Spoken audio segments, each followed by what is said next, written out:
You can check that. Tell me if you can hear it.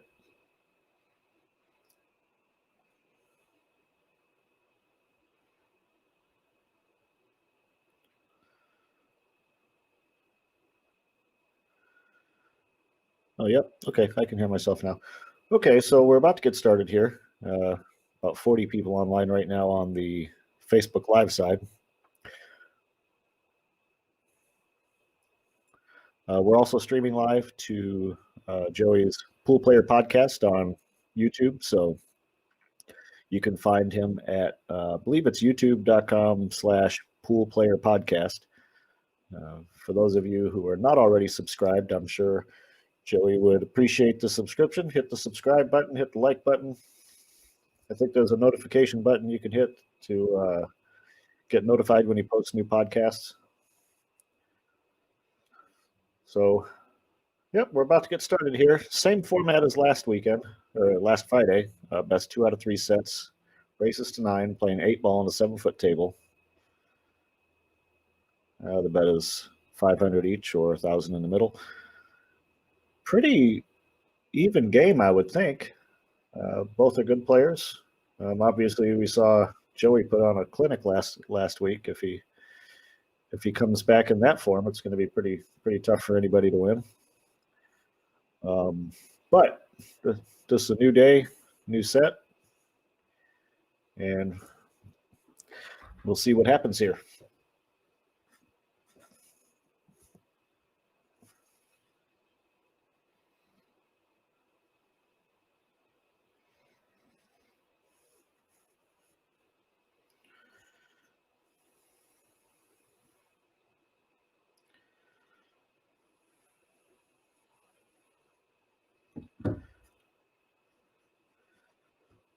So last Friday, they elected to just go ahead and flip instead of lag, but looks like Tim is ready for the lag.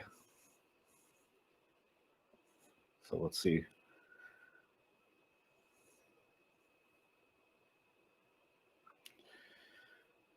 So the graphic will pop up on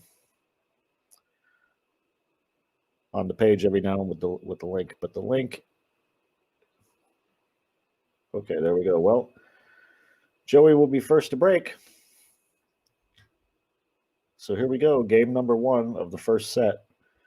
Let me get this link and post it. Or if Junior can hear me, you guys won't be able to hear Junior, but I can hear him. So if Junior can hear me, if you can post the link to Joey's pool player podcast on YouTube.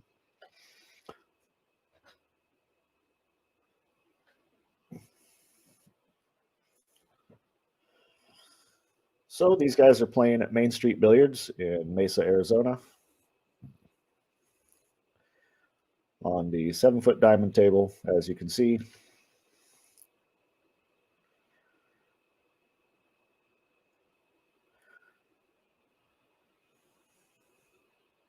All right, well, we're off and running.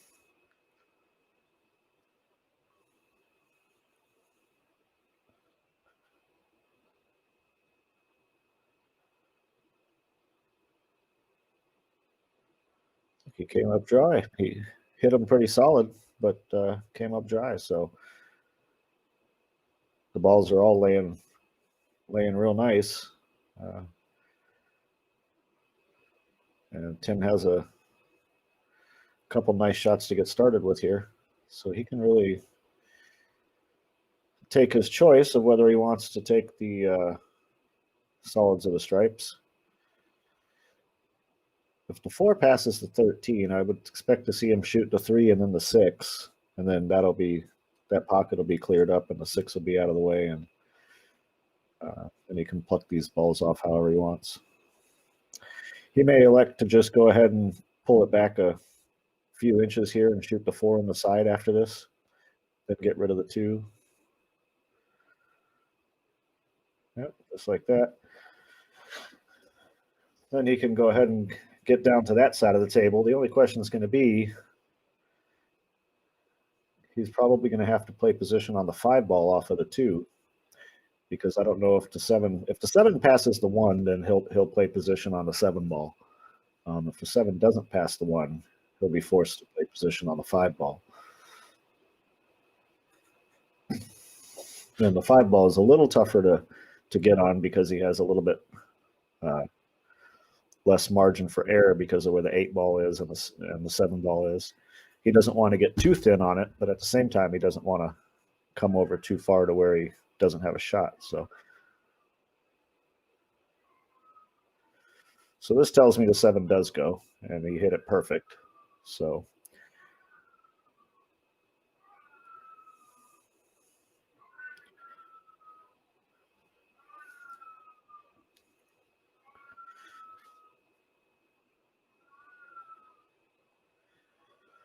it's looking like Tim is probably going to take this first game here.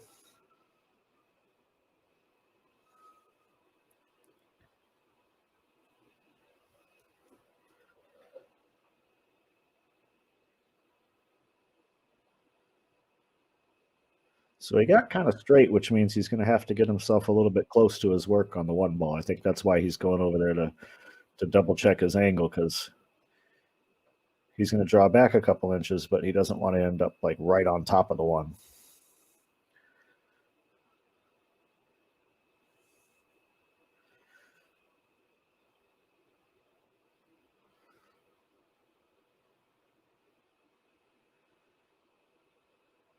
He may elect to hit it at a speed where he just kind of nudges the 9 ball and shoot the 8 ball in the right-hand side pocket.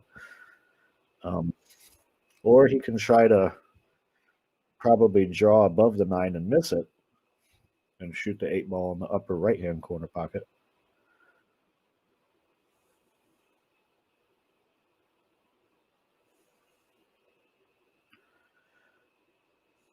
Like that. I don't think he wanted to be on the rail, but that is where that is the pocket he was playing for.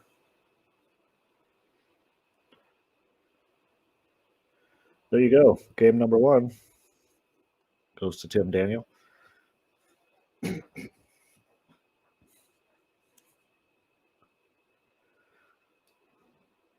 So we'll see how Tim breaks 8 ball. We talked about this last week some.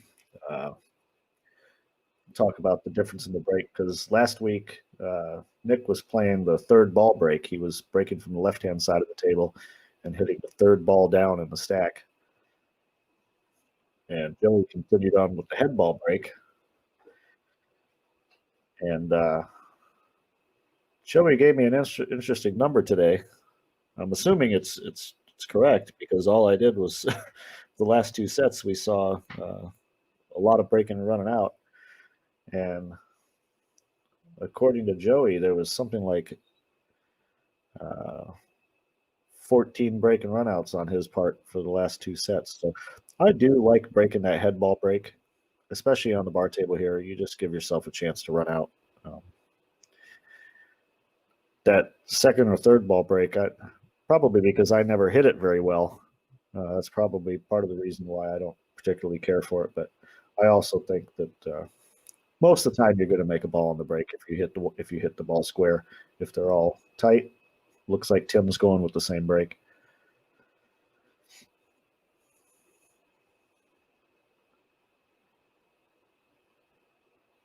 And he did pocket a ball.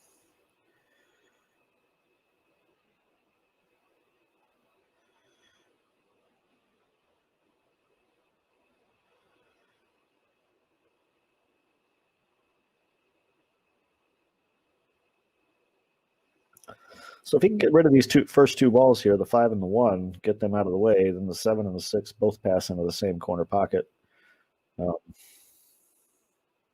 He should be in a good position to run out again.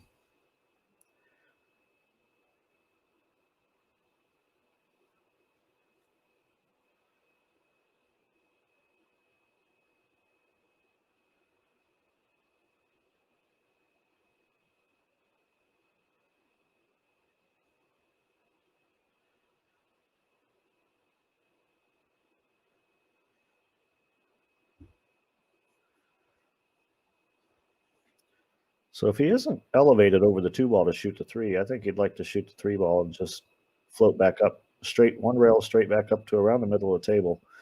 Then he's got a lot of options. He can shoot the 7, he can shoot the 6, he can shoot the 2. He may shoot the 2 now because he happened to just land right on it. He may shoot the 2 now and then take the 5.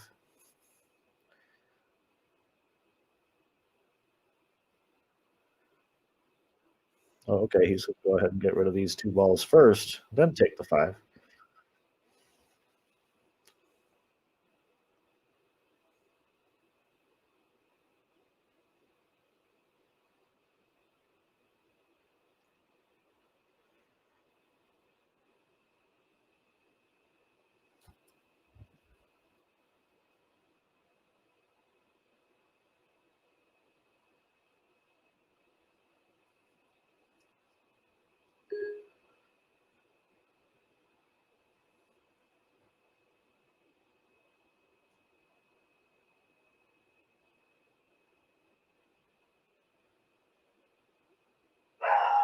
Uh-oh, I apologize. If my dog starts barking, I'll have to mute this for a second and take care of that.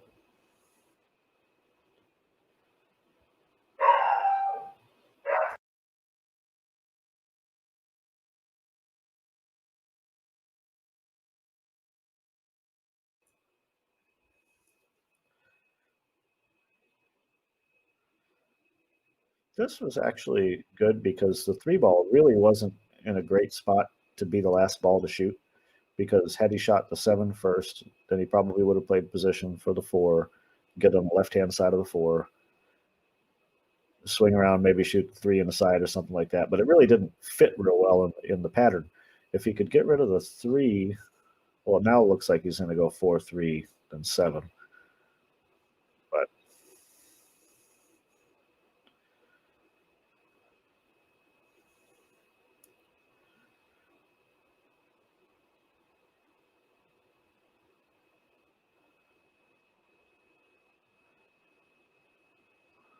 I would think he could maybe just come back about half the distance between where the cue ball is now. Now he can just come off of this right-hand rail and straight in line with the 8 ball in the upper left-hand corner pocket.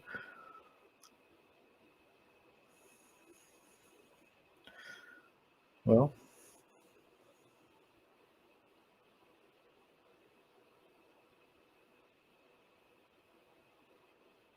so far this first set has been all Tim. We've only seen Joey break. He came up dry on the break, and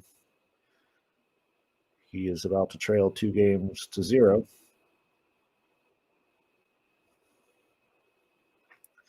So once again, this is the first set. This is the best 2 out of 3 sets, races to 9. I don't believe there's an extended set in the event that it goes 2 sets. Is that correct, Junior? There is no extended set on the third set if it goes to okay. Okay, yeah. So again, sorry, you guys can't hear Junior. I can actually hear him. So I was just clarifying that if it goes 3 sets, it's still a race to 9. I know in the past, some of these Friday night fights where we had kind of a king of the hill thing, best 2 out of 3 sets, if it went to a third set, the set was extended, like races to 9, and the third set would end up being a race to 11. But in this case, we're just racing to 9.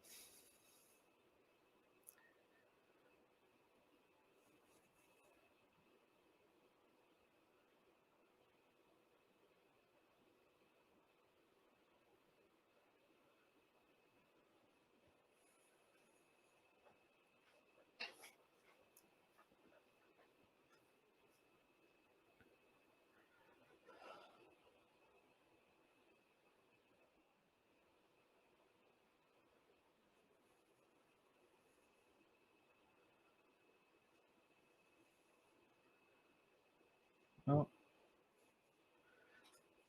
like he'd certainly like to take the stripes here with all that cluster of, I'm sorry, the solids here with all that cluster of stripes up there. He can shoot the 2 or the 3. Looks like he's going to shoot the 2.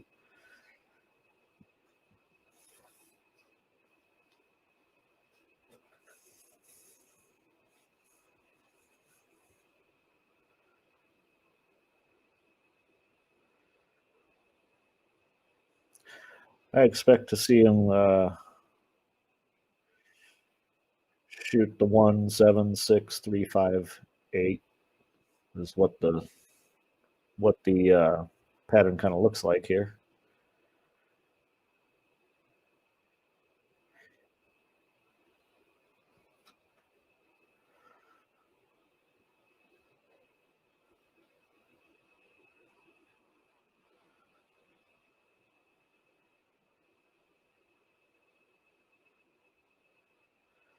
So this isn't bad either. I was actually going to mention that, but then the way he started queuing up made me think he was going to shoot the 7 next. The problem with the playing the 7 and the 6 is just where the 11 is. He'd like to get better on the 3, but where the 7 is, he can get on the 7. I mean, this 7 is he can get on the 7 on the side really easy here without hardly moving his cue ball.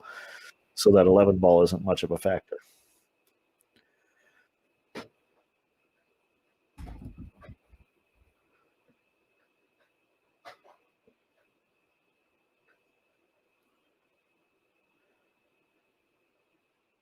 He would have liked to have a little bit of it. I think he got pretty straight in. He probably would have liked to have had an angle one way or the other so he could uh, get a little bit of an angle on the 3 to shoot the 5 in the same side in the same pocket. But now he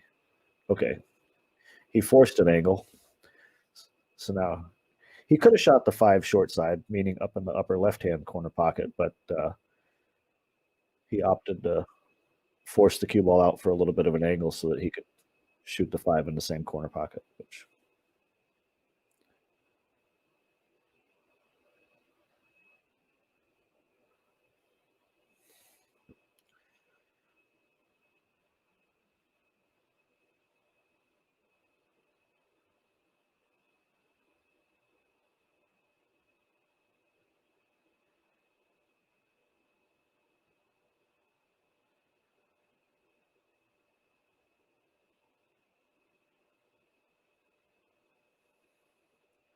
well, so far Tim's playing with a nice pace and playing nice patterns, and he's doing to Joey what Joey did to Nick last week, which is keeping him off the table. So after 3 games, the score is 3-0, and all we've seen Joey do today is break so far.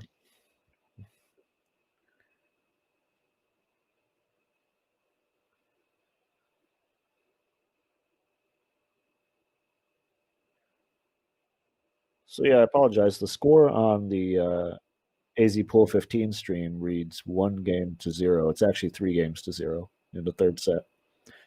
So Joey came up break, or I'm sorry, my coffee hasn't kicked in yet. Joey came up dry on the break in game number 1 and hasn't been back to the table since.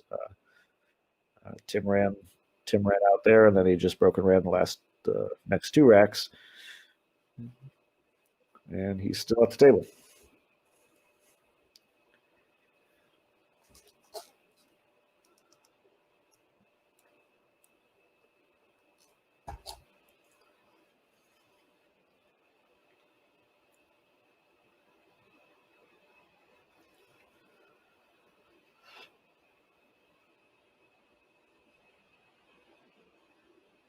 Well, he does have the 5 and the side, I think. It might not go. It might not go past the 3.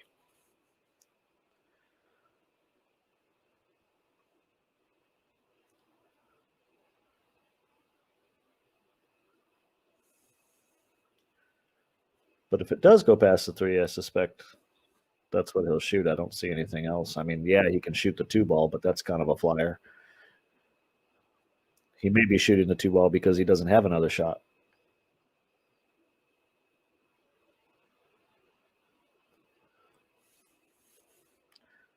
The fact that he's looking at the 2 makes me think the 5 does not pass the 3.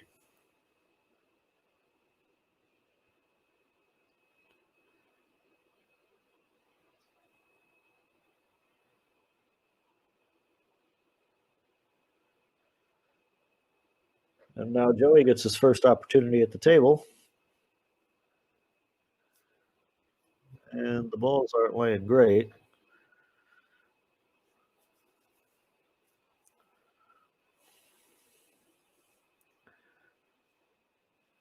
if he could get straight on it, I believe he can make the 2. So the 2-6 isn't. It's negotiable. I don't think it's something that will prevent them from running it out. It's just it is kind of tricky. The 6 ball does go off the 14 in the side.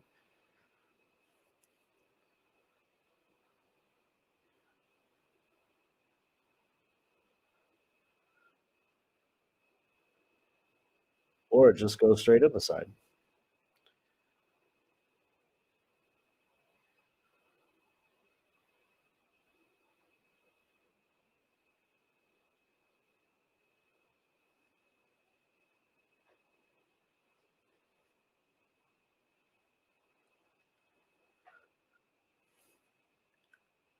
Left himself kind of tough here because he's going to be elevated for the 7 ball, which means he's just going to have to roll it. Can't do a whole lot with the cue ball, so.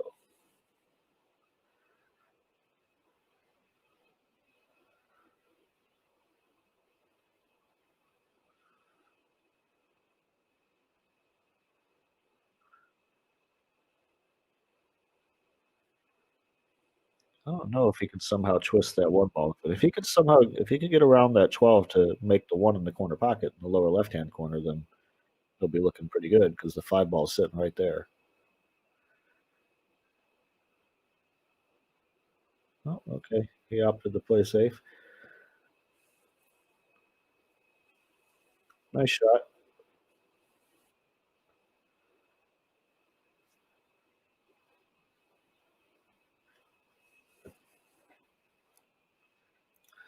So someone just asked which set this is. This is the first set. Set number 1, Tim leads 3-0.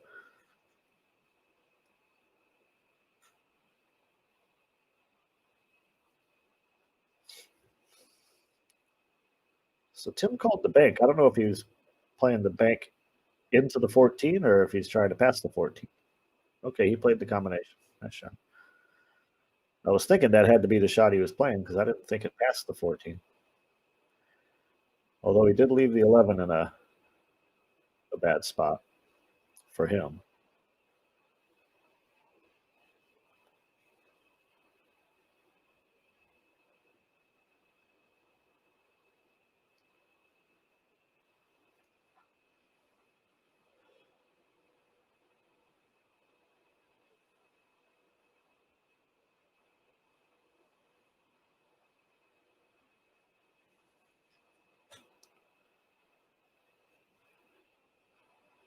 Looked like he was trying to maybe move the 2 or move the 11 with that shot.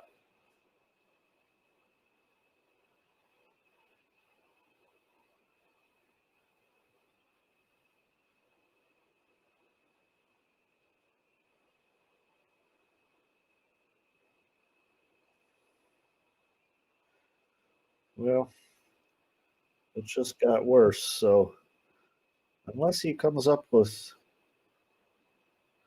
something really creative to break those balls out, uh, we're likely to see a little bit of a safety battle take place here.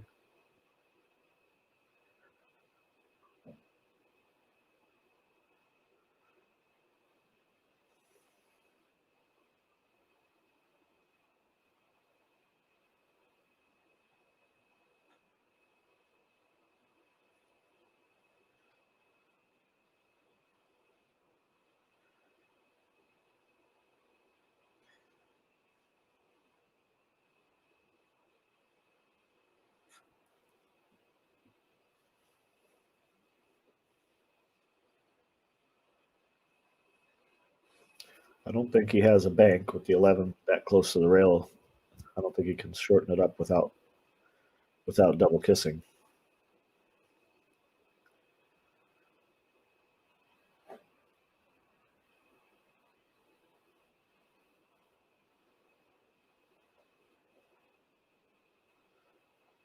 He is playing the bank. Okay.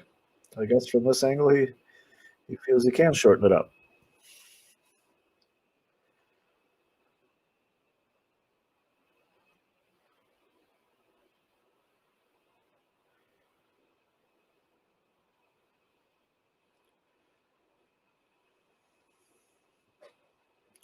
Well, the one's in a little bit of a tricky spot, but it could go in the side pocket off the 11 as well if he doesn't, feel he can get on the shot for the lower right-hand corner pocket well enough. He could elect to play the one on the side right here after the 5.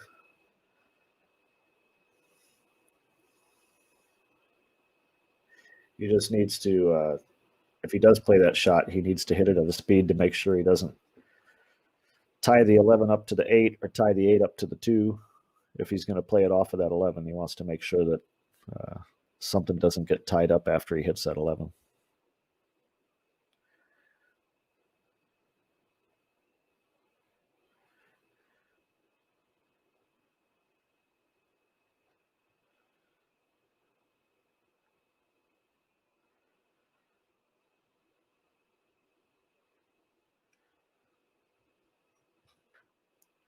So looks like he is going to play it off the 11. So again, I thought he was going to come out and play position on the 2 ball off that shot. Maybe hit it with a little bit of draw and kind of stiff it a little bit and try to just slide out to the left a little and play position on the 2 ball. But it looked like he was playing position short side on the 4.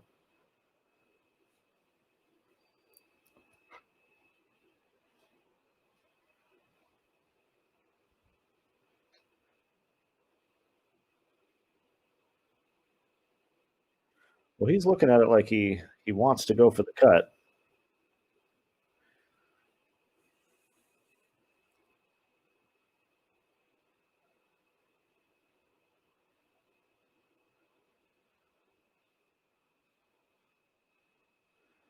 He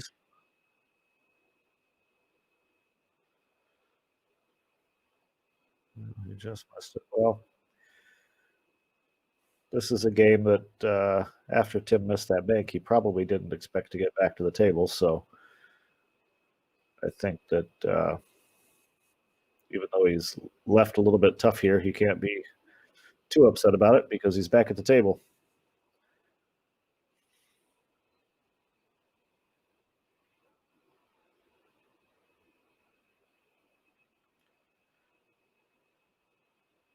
He does need to come with a decent shot here, though, to get the cue ball back out for a shot.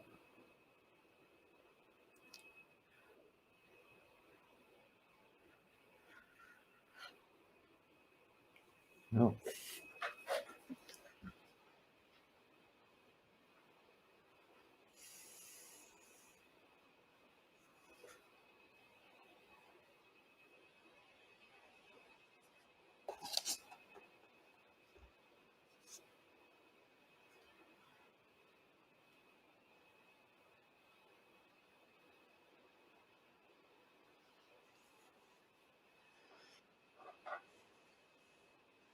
Well, we won't see him do anything crazy here. He's just going to shoot the 8 ball up in the upper, or sorry, his upper, but for us lower right-hand corner pocket.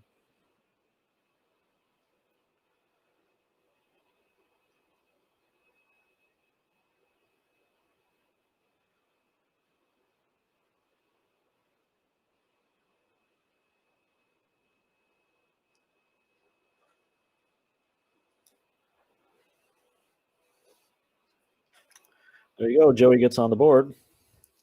Scores 3-1. First set, race to 9. As you guys can see on the screen, $1,000 in the middle. This is turned into somewhat of a, I don't know if that was the original intent for it to be a King of the Hill thing, but after Joey won the match last week against Nick DeLeon, kind of became a King of the Hill thing. And now we had Tim Daniel challenging this week. So just a quick recap for those of you who just got here. Joey won the leg. He broke dry. And Tim won that game and then broke around the next 2 racks to make it 3-0. And then this game right here, you guys just saw what happened. So Joey wins this game, scores 3-1.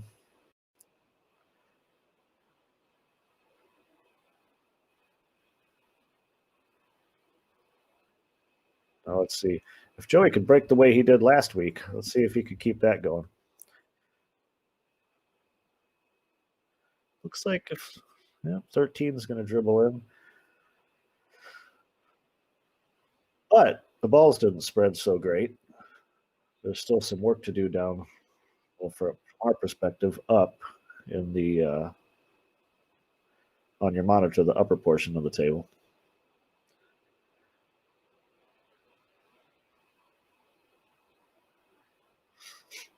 I mean, based on how they're laying, I mean, he does have a shot. He could take the solids or the stripes, but the way with the 3-4 sitting there in front of the 10-14, I would expect to see him take the solids. The question is, can he get to the 5 ball? I mean, he can shoot the 6 and bump into the 5 and knock it out of there, but it just depends on what balls are left on the table, where he can play position or what he can play position on after that. So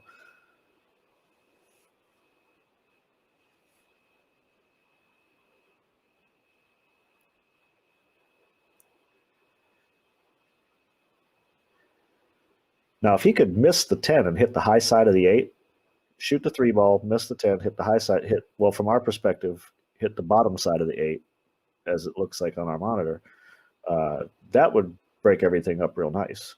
But I don't know if he can, without being able to, standing right there at the table, it's hard to see if he can miss the 10 and do that. But that would be ideal.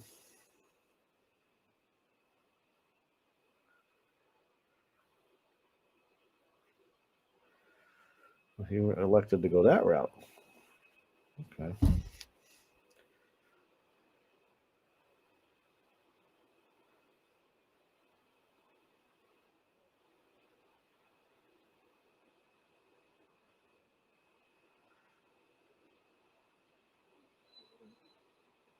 So he's going to try to get the 5 out of there right now. Somehow just nudge it where it goes. But the question is, what's he playing position on?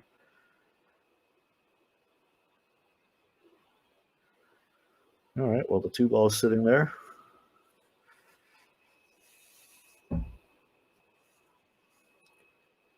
Would be nice if the 7 ball went in the right-hand side pocket, but I don't think it does. So he's probably going to have to play position on the 4 ball and shoot the 7 ball last. Well, let's just say I'm calling him. He's fooling me. I thought the 2 ball was definitely an easier shot.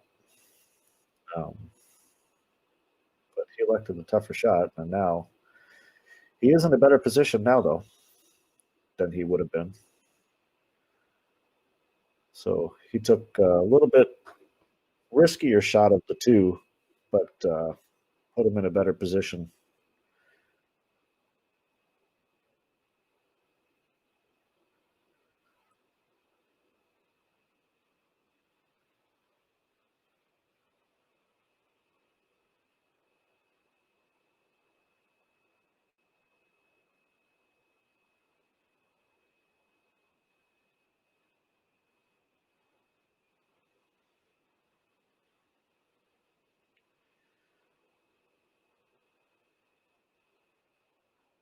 All right.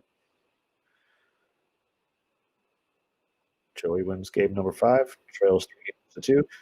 That was a nice out because it wasn't. It isn't like everything was just sitting there. It was. A definite out. He had some work to do on that out.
Boy, he hit those nice.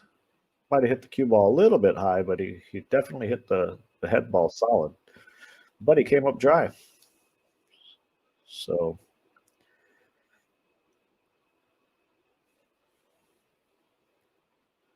and the balls are laying pretty nice. Looking like he's probably going to have to take the stripes, in which case the 11 ball is the only ball that's the one he's needs to try to figure out how he's going to get rid of. He's looking to see if it passes the 4. If it passes the 4, that's not so bad. If it doesn't pass the 4, then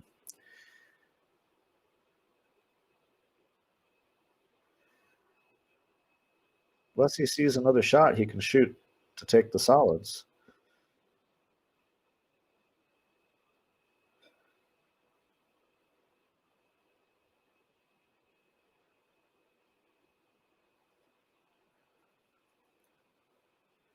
It must not pass the 4, which is probably why he's looking to see if he has another shot other than this 10 ball.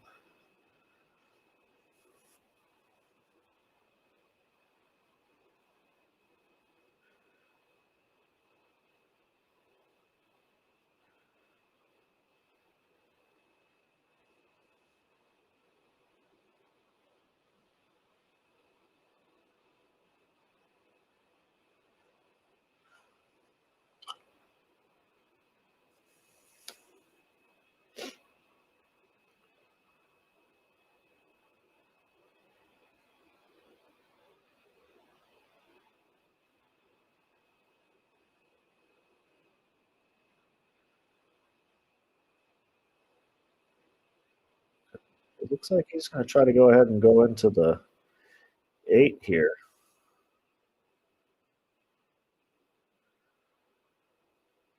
Oh, that came out nice.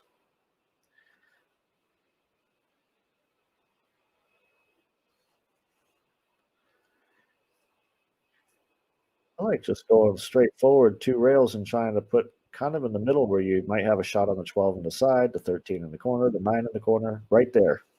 That's where you want to be because now he has options.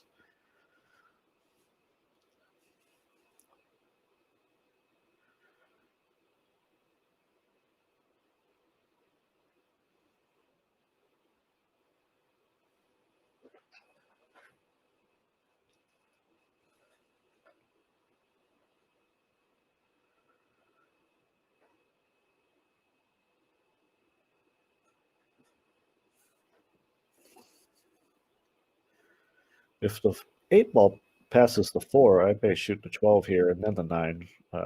Because whenever you're shooting a ball in a side pocket, I mean, obviously getting on the right side of the ball is, paramount, but it depends on how much angle you get too. Like in this case, he got, on the wrong side of the ball. He does have, he has enough angle though that he can work with it, but that's why I kind of liked if he was pretty straight in on the 12. I kind of liked just shooting the 12 and then shooting the 9 last to get position on the 8 ball.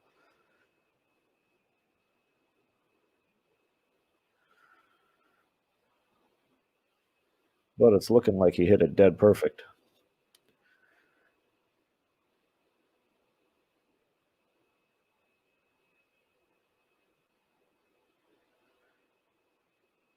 And he did. So game number 6 goes to Tim. He leads 4 games to 2 in the first set.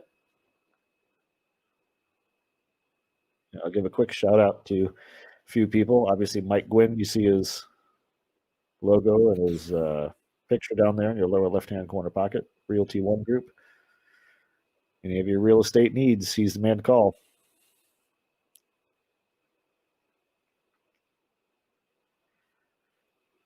And this match, so last week we streamed, well, I say we, last week Junior streamed, but streamed it to Joey's Pool Player Podcast YouTube channel. This week it's being streamed both to the Facebook AZPOOL15 page as well as Joey's Pool Player Podcast channel on YouTube. So for those of you watching on YouTube, if you haven't already, go ahead and hit the subscribe button. And if you're watching on Facebook and you haven't yet subscribed, click the link down there for, I think Junior pinned it and made the link down there available, so you can click that link and get to Joey's channel and go ahead and hit the subscribe button. I believe there's a notification button too that you can hit so you can see whenever he posts new podcasts. But it's been pretty good. He's interviewed a lot of great players, so it's been really cool. So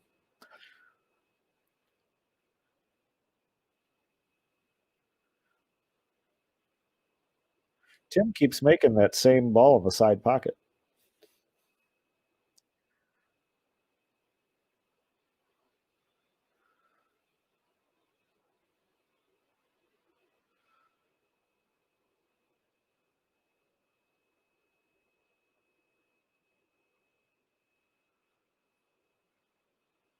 So he has a little bit of work here if he's going to get out.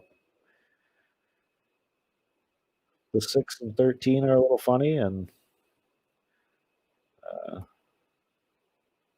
depending on which set of balls he elects, it looks like he's probably going to shoot the 1 and whatever that solid is there, maybe the 12 ball. He might shoot the combination off the 1, but he still has to consider the 13 after that, and then also the 10 ball doesn't look like it passes the 3, so he's probably going to have to shoot that. I mean, if he does take the 112 here, he could potentially, I can't see the exact angle he has, but he may be able to kind of stop his cue ball right there and shoot the 10 ball up in the upper right-hand corner pocket. But then again, he's going to have to, after that, navigate his way down here to the 6-13 somehow. So he's not going to mess around with that combination. He's going to take this shot.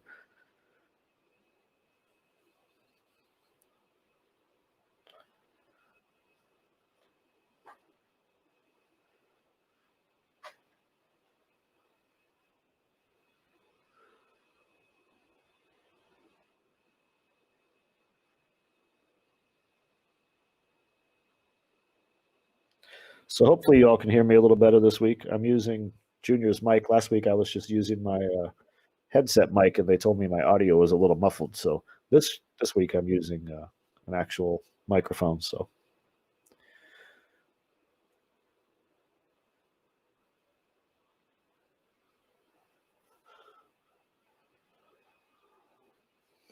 I'm not sure what he's looking at. He might be looking at the 10 off of that striped ball in the lower right-hand corner pocket. I think it's the 12. It's hard for me to tell. I'm seeing what you guys are seeing. I'm not actually at the pool room. I'm here at home. So I see the table the same way you guys see the table.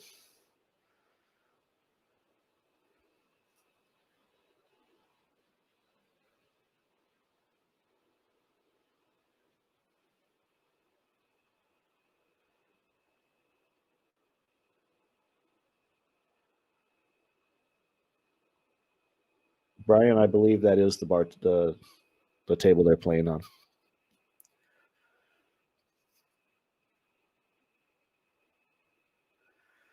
Well, now he's either going to have to come with some kind of incredible shot, like a back cut on the 11 or something, or he's going to have to play safe.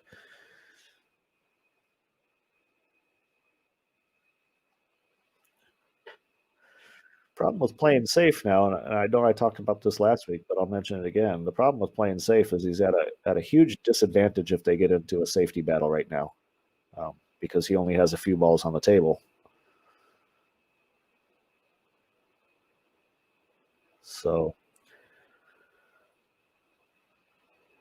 I'm not even sure we will see Joey try to run out here. He's got the 6 ball that poses a problem right now, and he's not in a good position to take care of it right now. And again, like I just said, he's in a pretty good position if he elects to play safe, because he has so many balls on the table versus Tim's. But he does have a little bit of a tricky, where the 11 ball is sitting close to a pocket, the 15 is close to a side pocket. So it isn't the easiest position to play safe from.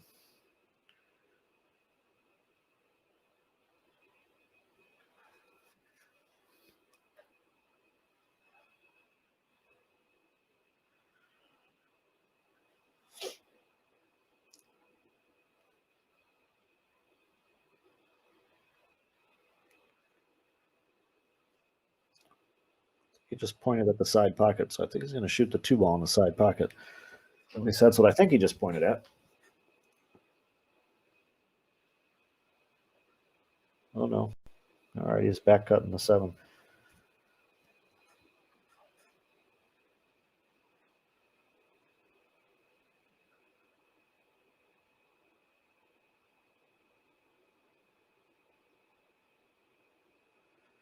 So that little nudge off the 8 actually was pretty helpful for Tim, because now he has a better angle on the 11 to get underneath the 15, so he can just go straight into that little cluster.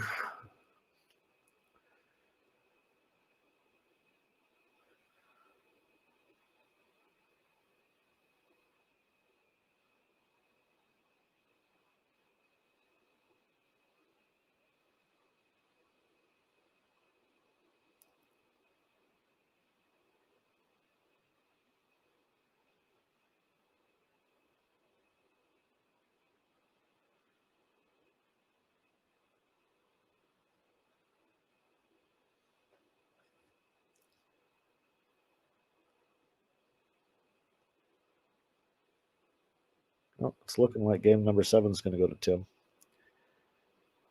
And it did. He leads 5-2. This is the first set. Races to 9. Best 2 out of 3 sets. Tim leads the first set here, 5-2.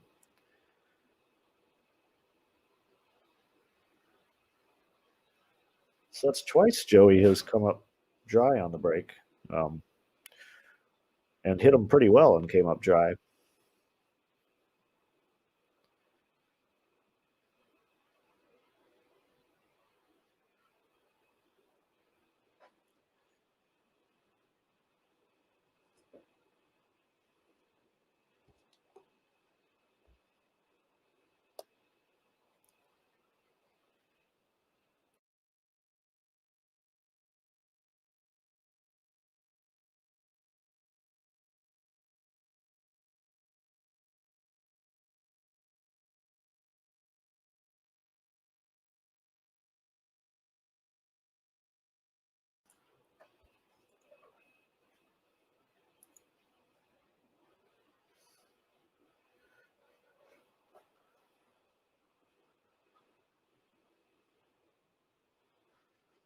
Well, he didn't make that ball in the side pocket that time. Oh, he made the cue ball in the side pocket. That was a little unfortunate. He's been making that second ball on the right-hand side of the rack. Every time he's broke, he's made that ball in the side pocket.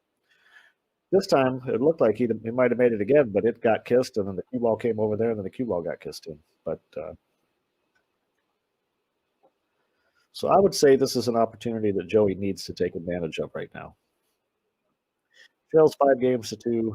Obviously, 6-2 is a lot different story than 5-3. And you're not going to get a lot of opportunities like this with ball in hand and the ball's all sitting wide open. So I would say this is one of the opportunities that Joey needs to make sure he takes advantage of.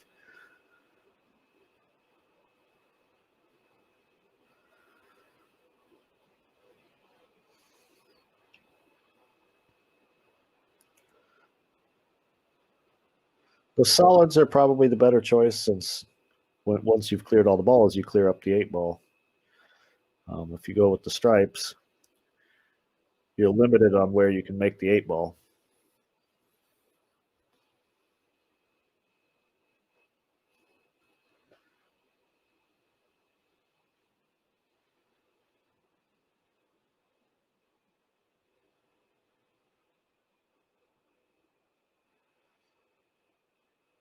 So the 2 ball's in a little bit of a funny spot. He does have ball in hand now, so he may elect to get rid of the 2 ball right now.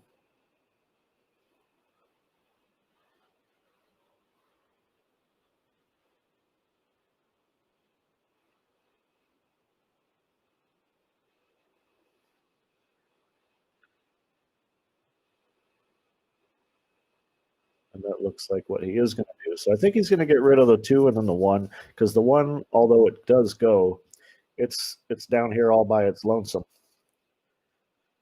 with nothing that really leads to it. So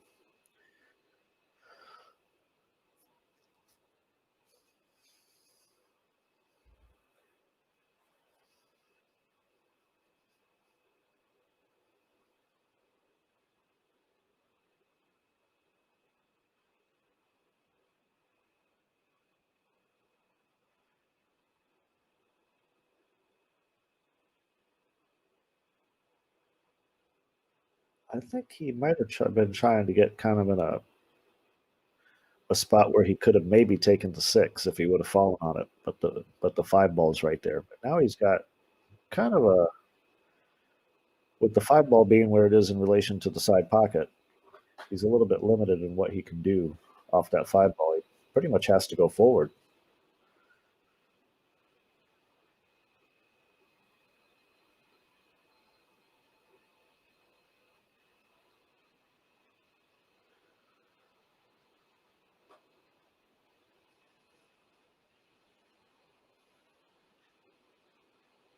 Well, looks like he's able to come back a little bit. Okay. He had a little bit different angle than I thought he had.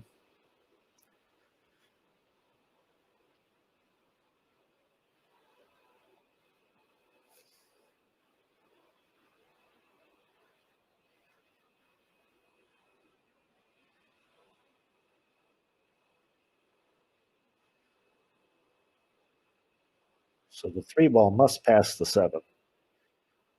Otherwise, I don't think he'd have shot it like that.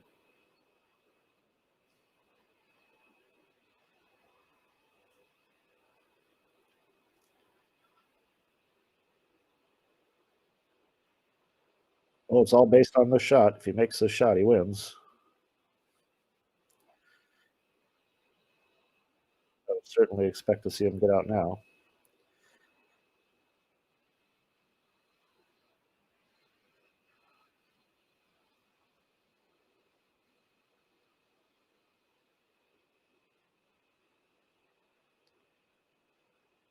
Got a little tricky.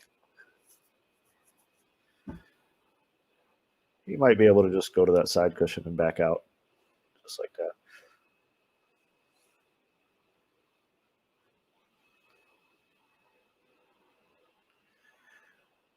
All right. After 8 games, Tim's up 5-2, racing a 9. Or sorry, 5-3, racing a 9.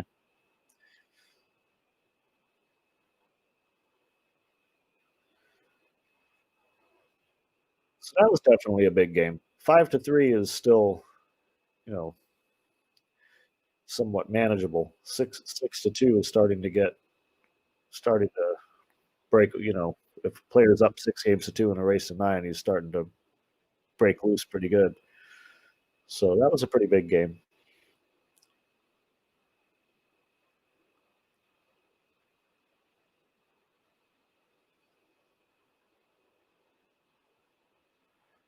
Not sure what the discussion is here.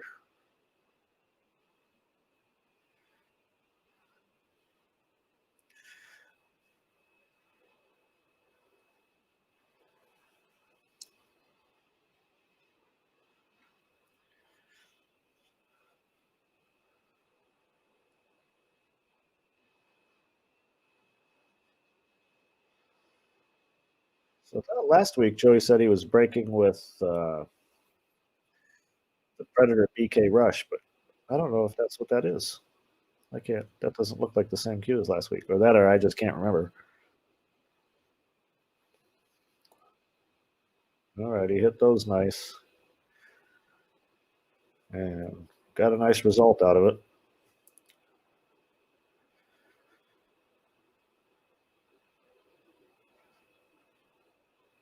So I would expect to probably see him shoot the 9 ball here. I mean, he could shoot the 15 first, but if he shoots the 9, he clears it out of the way for the 14. If the 4 ball wasn't there, it wouldn't be an issue at all because then you could just get anywhere and play a combination on the 9 ball if you needed to. But with the 4 ball being there, he's gonna, if to play a combination, he's gonna have to be at some kind of an angle. So I think going ahead and clearing the 9 ball out of the way of the pocket here is probably the best play.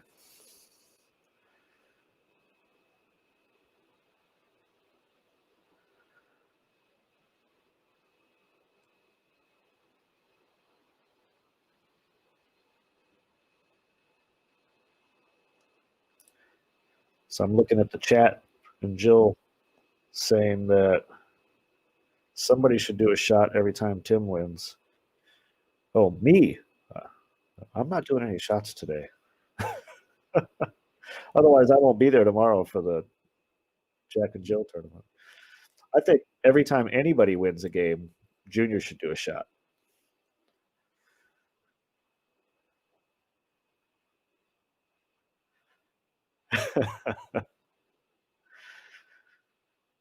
So he came up a little bit short. He wanted to get up there for the 10 ball, but he came up a little bit short. So now he's forced to shoot the 15. Um,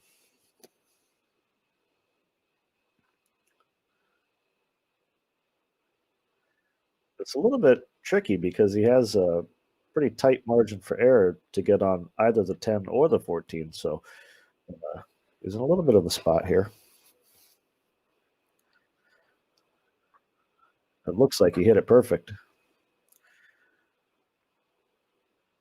That was really nice speed control there.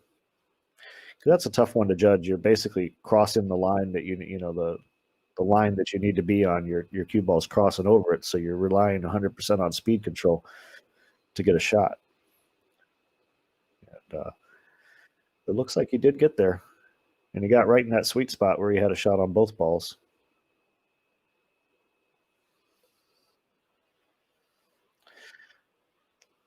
That one, on the other hand, I don't know what he got there. I can't tell. I know that I mentioned this a couple times throughout the set, but I can only see the monitor like you guys. Okay, well, obviously he is there, and Junior told me in the background that he did get there. So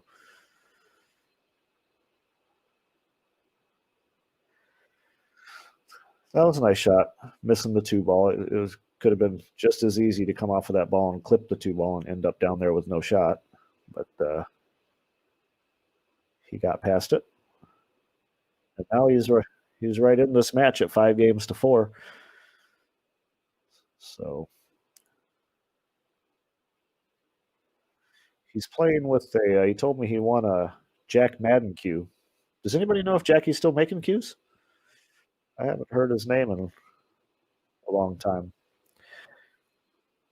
But he won a Madden cue, and he put a Q-Tech Synergy on 12.5. That's what he's playing with now.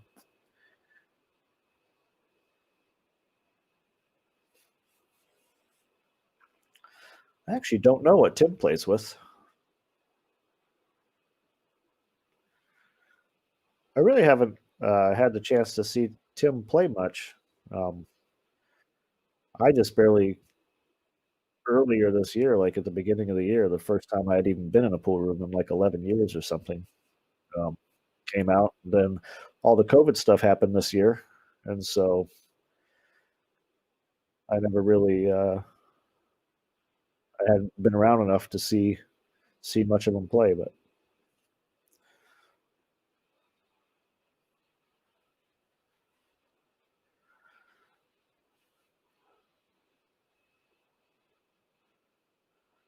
oh,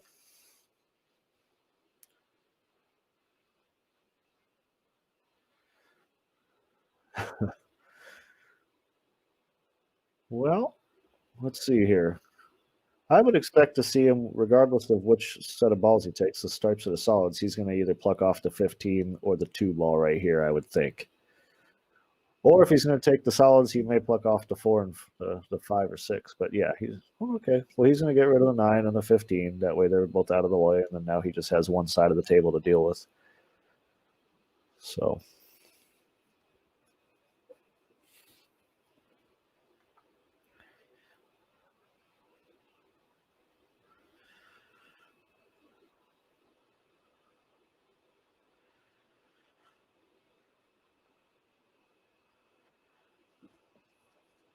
Speaking of Jack Madden, I see you guys talking about him, so that's good to hear. He's still out there. And I remember when he moved to Montana. I think he's,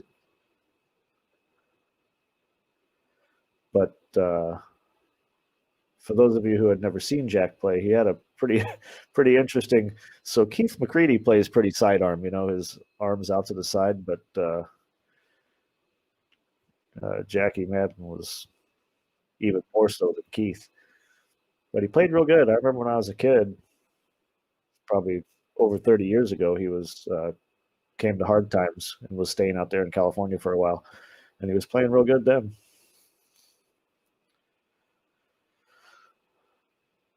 So that was an inopportune time to scratch for Joey, and Tim makes pretty quick work of this rack. And he'll go up 6 games to 4. And he's back at the table breaking.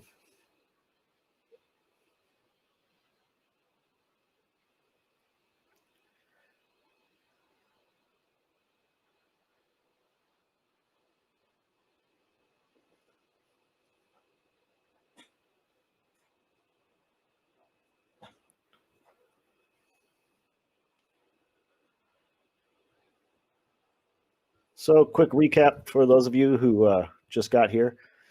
Let's see. As you can see, the score is 6 games to 4. Tim leading. This is the first set, race to 9, in a best 2 out of 3 sets format. Let's see. So the first 3 games, off the lag, Joey won the lag and came up dry on the break and didn't shoot again until it was 3-0. And from that point, we've had a little back and forth. Both players have scratched on the break or come up dry on the break. And so far, both players playing pretty good. Not many mistakes at all. Both players are getting out when they're supposed to get out.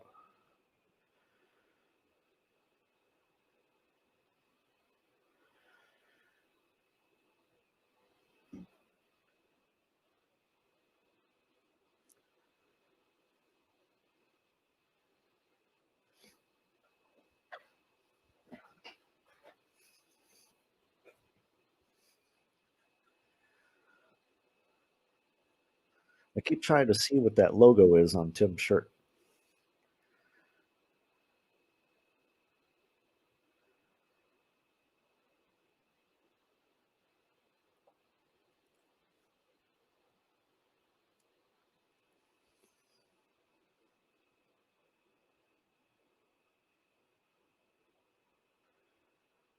So it came up a little short. I think he would have liked to come up for, I can't tell what ball that is. I think it's the 10 ball, the one that's closest to the lower left-hand pocket. But he still has a shot on the 11 ball.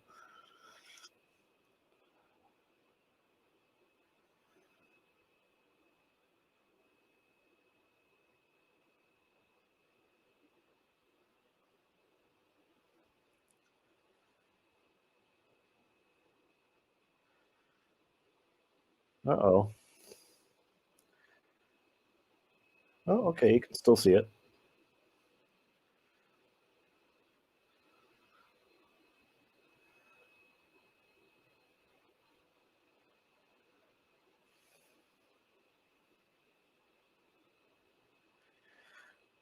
Bobby Garza, that's actually a question for Junior. I don't know the answer to that question. I'm using some software. It's an online software called Rendezvous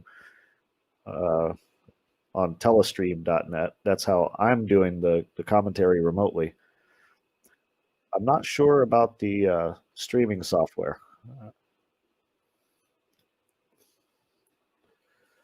Oh, there you go.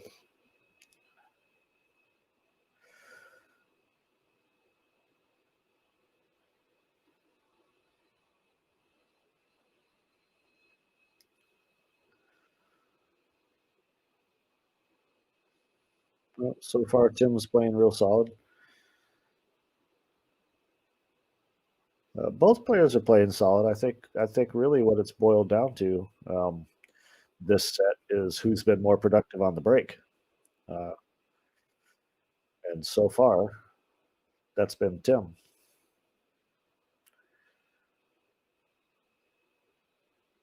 So Tim now leads 7 games to 4 in this first race to 9. So yeah, both players playing pretty good. The only thing I can really think of is maybe a shot here or a shot there where a player got a little out of line and missed a tough shot or something. But for the most part, they both played real good. Like I said, it's just come down to who's been more productive on the break, and so far, Tim's been a little more productive on the break, and that's reflected in the score.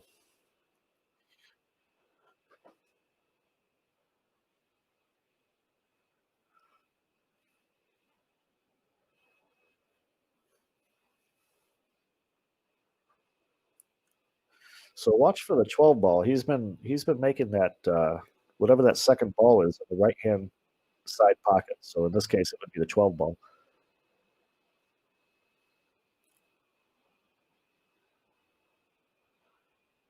There, oh, it was beelining for the side pocket. Well, unfortunate scratch there. I would say this is a must opportunity for Joey to take care of this, take advantage of this opportunity, because if he doesn't, that puts Tim on the hill with a long way to go for Joey. So he does need to take advantage of this one.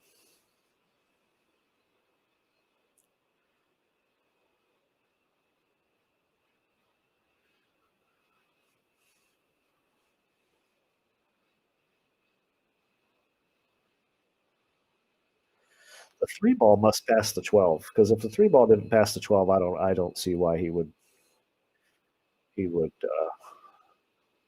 going this route.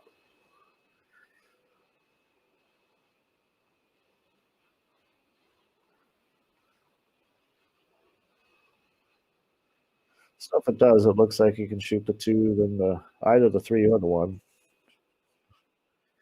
With the 4, the 5, then the 8 in the side. So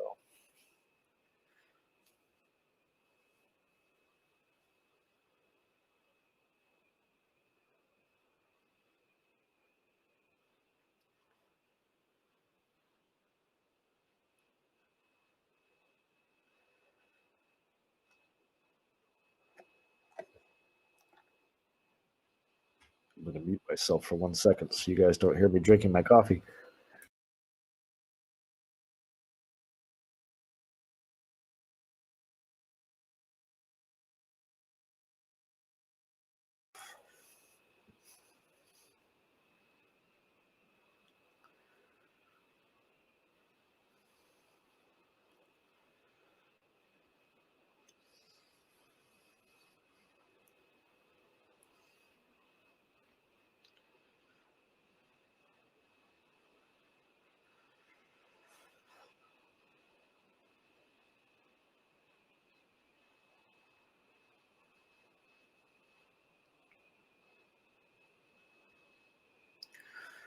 All right, well, looking like Joey's still in it. 7 games to 5 now.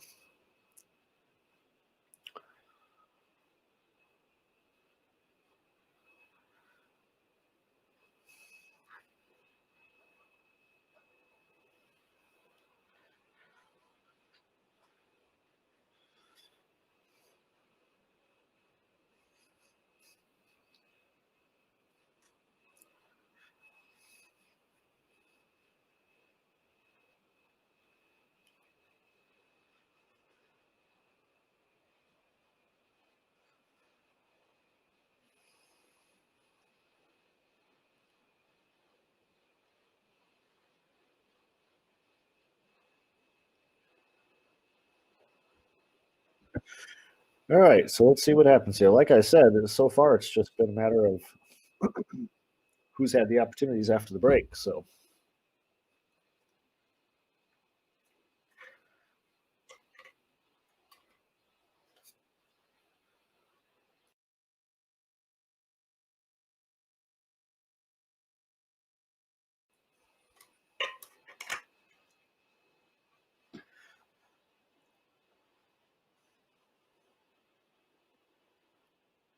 well, Joey scratched right in the side pocket.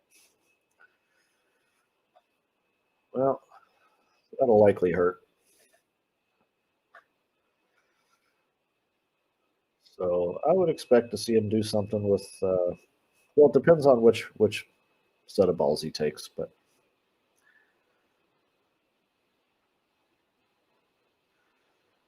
he could take either one. If he decided to take the stripes, he'd want to shoot the 13, since that's the only little problem ball there.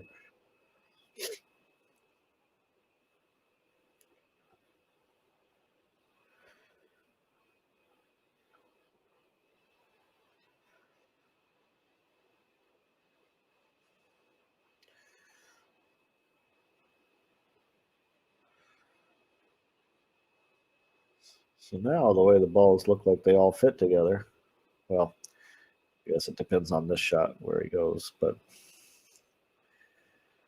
that 12, 15, 8 looks like a nice little finishing. Oh, I'm sorry, the 6 ball's in the way. What am I talking about?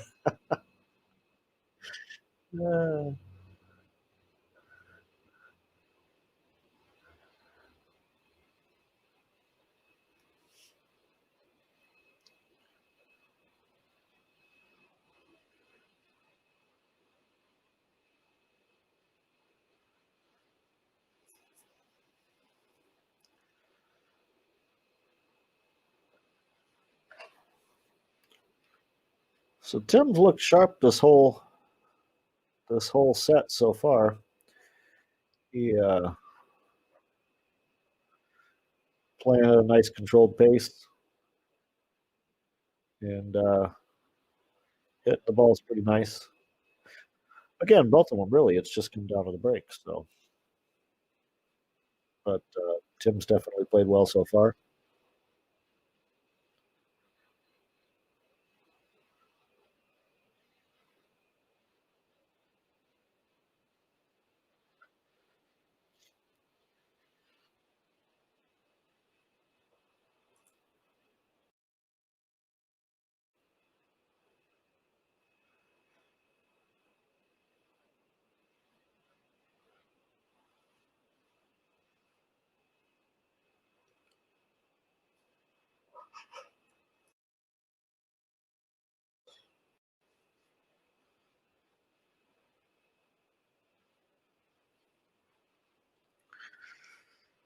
So this 8 ball will put Tim on the hill at 8-5 in the first set.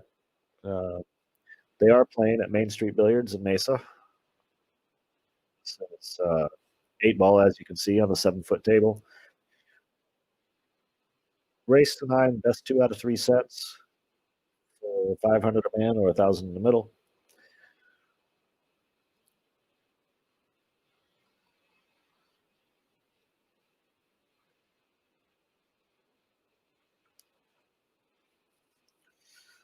So this is being streamed to. So some of you are watching on Joey Ryan's Pool Player Podcast channel on YouTube, and some of you are watching on the AZPOOL15 Facebook page. So for those of you who have not already subscribed, go check out Joey Ryan's channel. The link down here is pinned.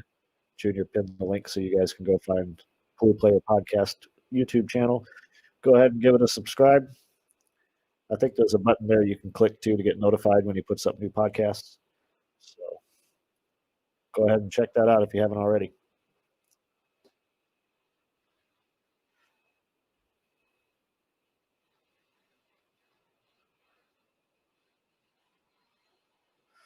All right, well, let's see here. It looks like, I can't tell, I think it's the 15 ball. That's the ball I'll be looking at to go in the side pocket here, in the right-hand side pocket. And it is going straight for it, just like that. He's been real consistent with that, making that ball in the side pocket. And unless something crazy happens here, I think this is going to about wrap up this first set. I expect to see Tim get out here. They both played real well. Again, it's just come down to the break, and Tim's broke real well and played well, and I expect to see him get out here.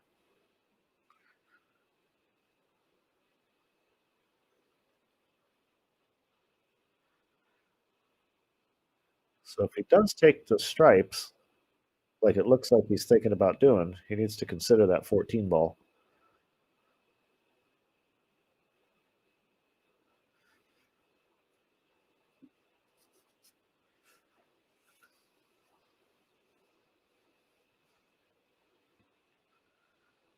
He might be looking to get on it right now. This would be a little bit of a tricky shot to get on it, though. Going to have to hit real good speed control if that's the ball he's playing for.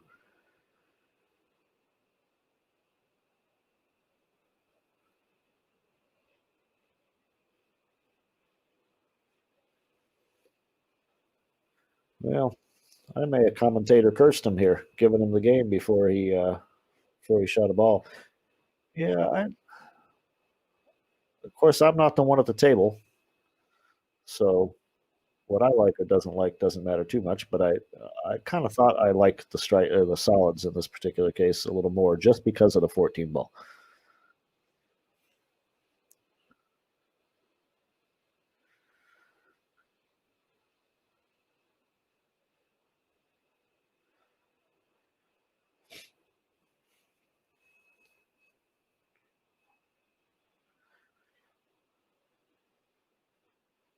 Joey lives to keep the fight going this set, so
he'd probably play to get on the 6 ball here.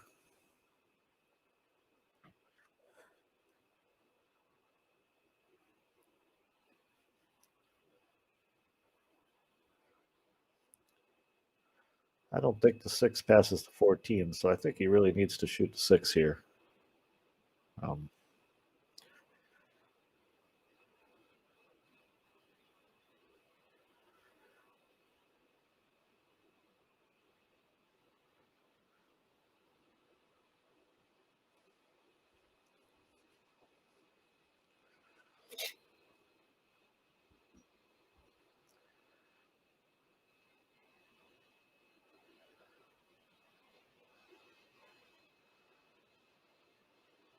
I did not expect to see that.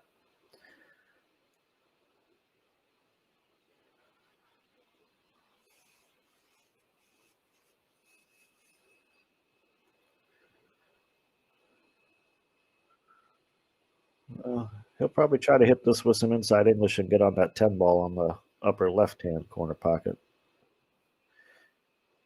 Yeah, that'll about wrap it up for this set. I don't know what Joey did there. He, for some reason, it looked like he didn't really want to shoot the 6. It seemed like he just wasn't fully committed to that shot when he got down and shot it.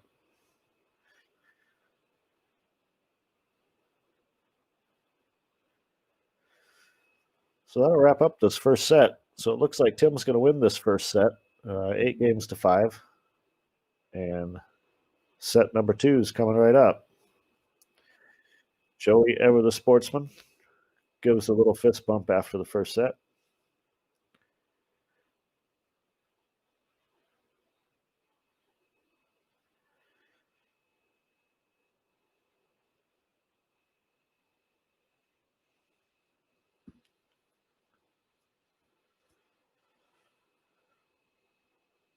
Let's see.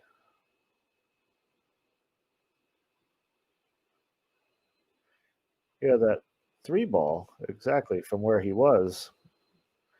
Should I was thinking he'd have shot the 6 and the 4, and then if you would have went rail first on that 3 ball, the cue ball would have came around. Was natural to come around for the 8 in the left hand side pocket. It just, for some reason, it looked like he didn't really want to shoot the 6 ball. It looked like he wanted to do something else.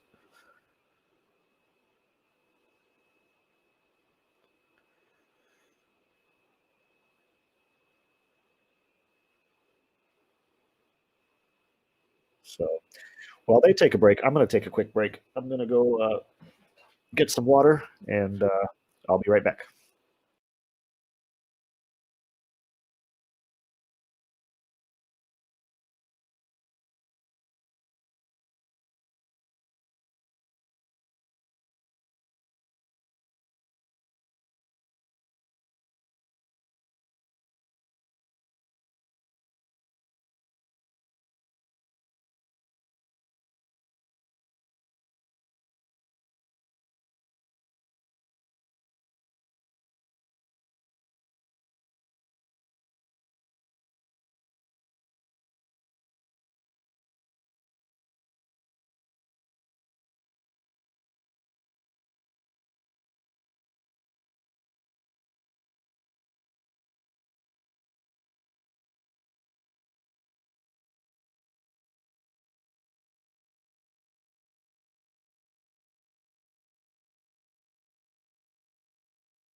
All right, I'm back. So looks like I'm back just in time.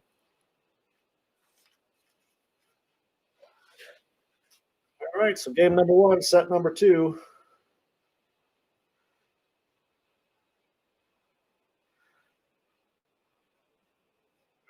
Came up with good break. He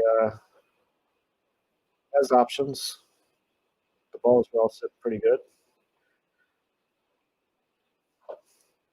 I would expect to see him take the solids just because the first shot, if he takes the stripes, he's probably going to have to shoot the 10 first, in which case he's probably going to run into something down there. So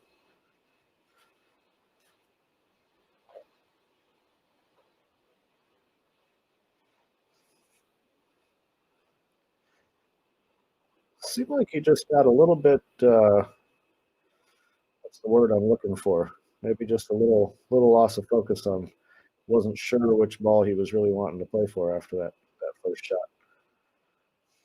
Or maybe he just wanted to be a little bit closer, a little bit left to where he is from our perspective.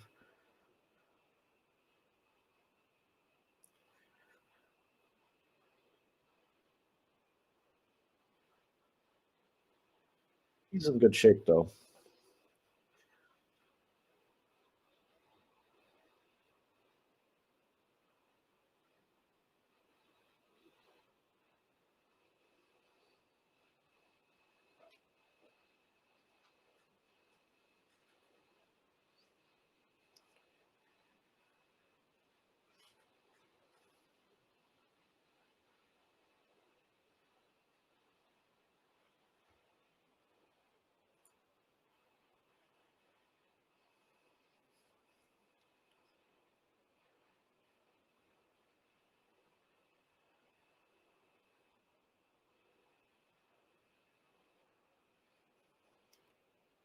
How does the stream look for you guys watching on the Facebook Live page? It could just be my computer because I have so many things. I have a couple things running at the same time, but it looks a little blurry on my screen. So just wanting to verify that it looks okay for you guys.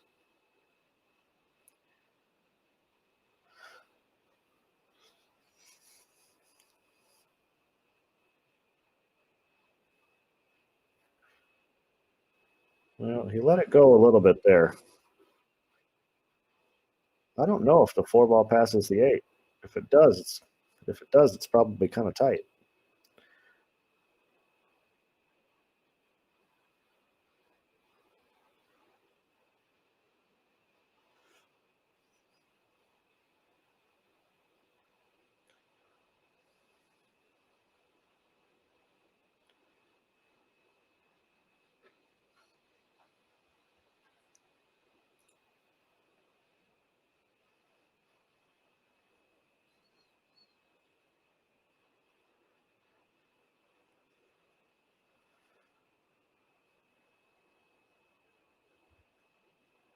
Yeah, so obviously the 4 does not pass the 8.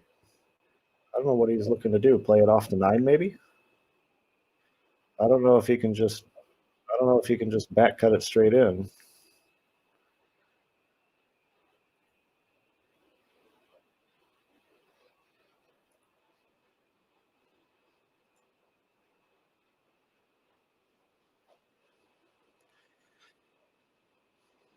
Or he was playing it off the 9.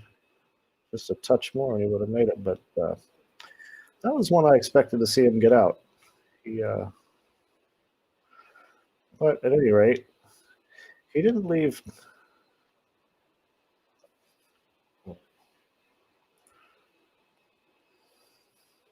Hold on, I'm having a bit of an echo here. I got to figure out how to turn down this volume. Okay, there we go. So looks like he left a bank for Tim, or Tim can just play safe. So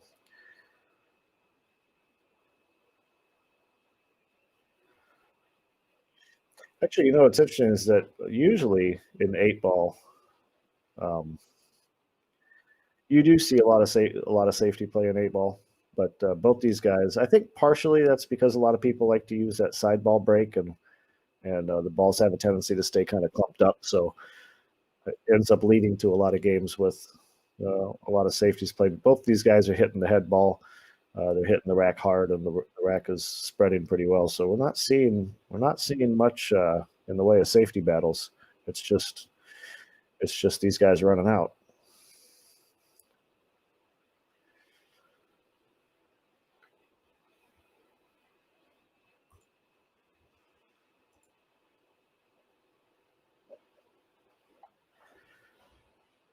So let's see. I was watching on AZPOOL15 Facebook page, but for whatever reason on my screen, it's a little blurry. So I'm heading over to the YouTube channel.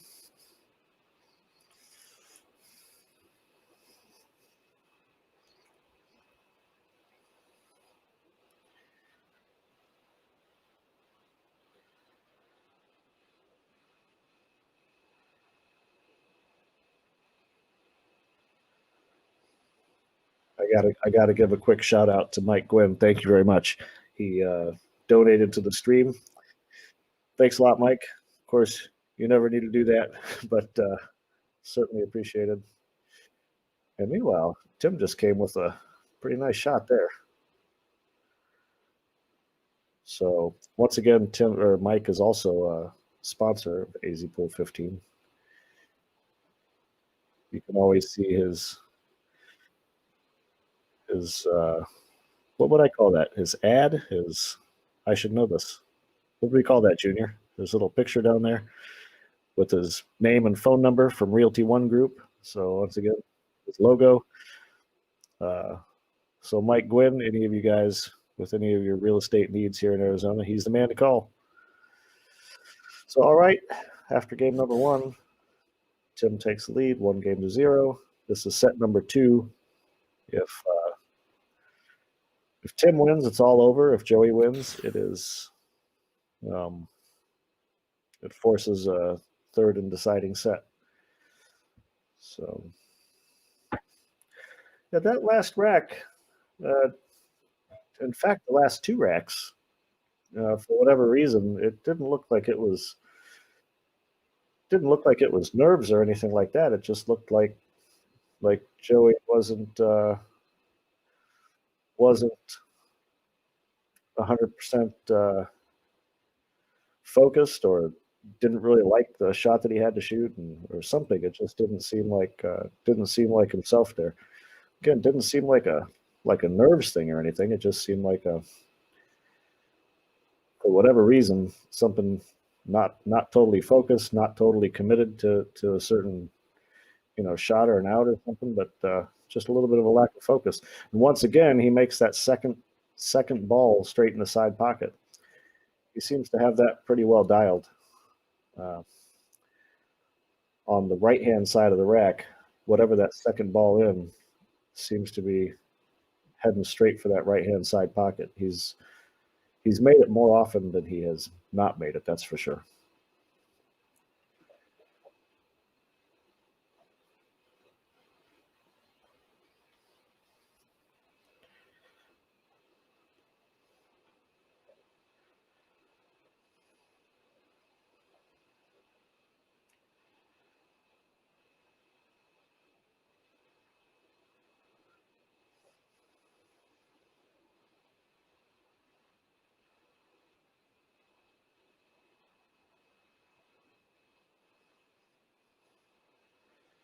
Well, he's got his choice here. In the 7 ball, he can play the 5 and then the 3 and get straight in on the 7. I don't know if the 8 ball. I believe the 8 ball passes the 10 up in the upper right-hand corner pocket.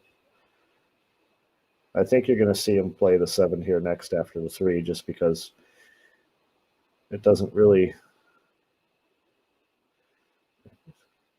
It's in a little bit of a bad spot, and off of the 3 balls, he barely has to move the cue ball, and he gets straight on it.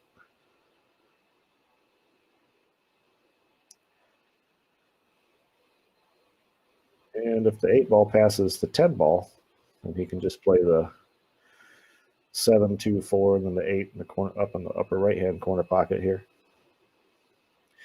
If not, it goes in other pockets too. It's just that's the most obvious and easiest pocket to get to. Of course, now that he just hit that little move, that changes things.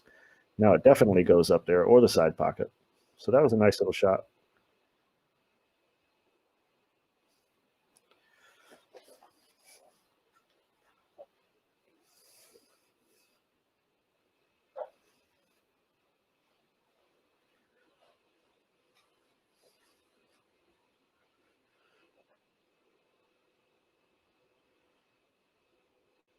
All right, well, nice out there by Tim. He leads 2-0.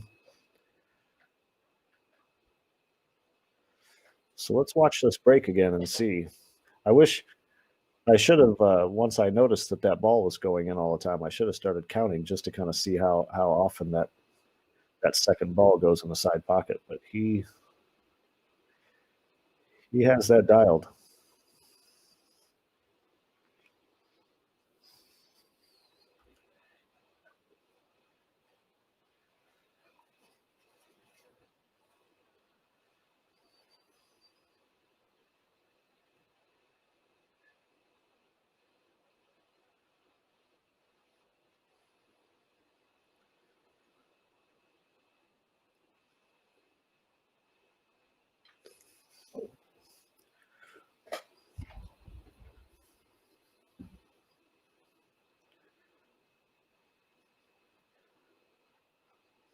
All right, well, I'm looking for the 9 ball to head in that right-hand side pocket.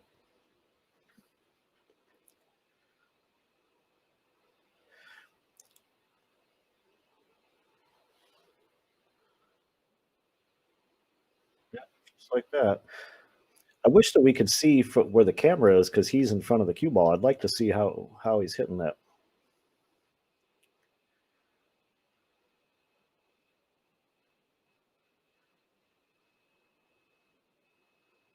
So, looking like he might be pretty straight in on the 3 in the side if that's what he wants to shoot. Then the solids are looking pretty good, except for that 2 ball. That 2 ball is sitting over there like the Lone Ranger.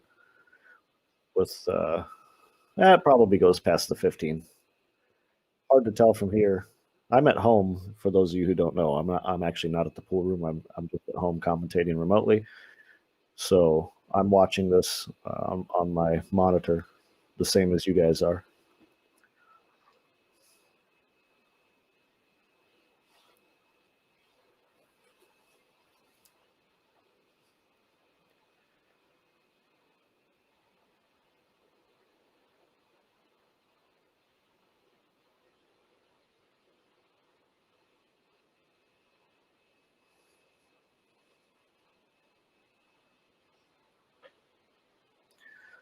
I think he wanted to come down a little further and shoot the 2.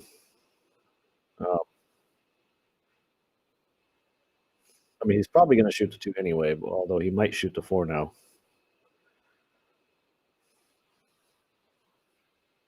All right, he's still going to go for the 2. He wanted to be a little further down there so he can come back and easily play position on the 4.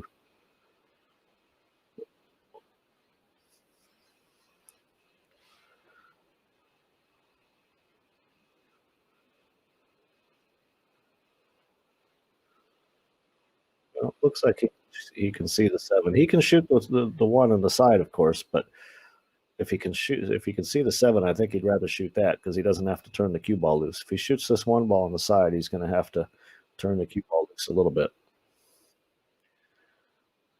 So it does look like he is shooting the 7.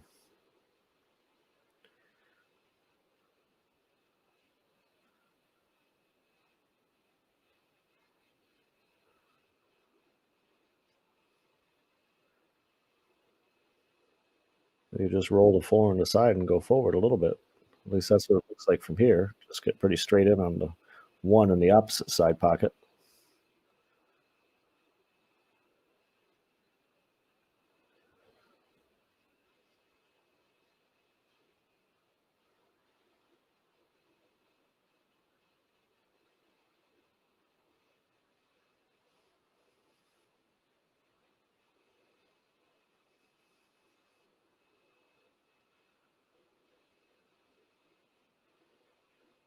And it is looking like he will take a 3-0 lead here.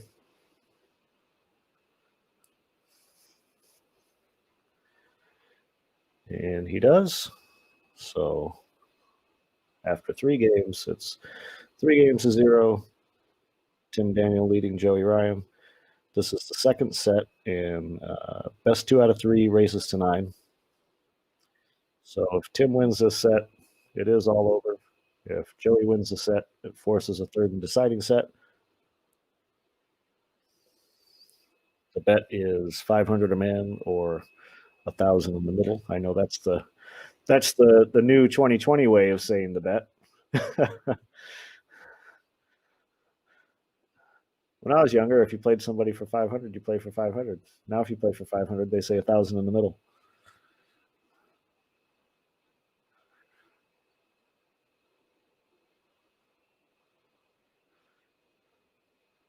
I'm old enough now I can say that stuff like when I was a kid. So let's see here. Let's see if he continues with the streak. 13 in the right-hand side pocket. It's amazing how consistent he is with that. He is just like that. It's almost every time. I think there might have only been 2 times that he broke that he didn't make that, and both times it got kissed out of the way. It was headed there and got kissed out.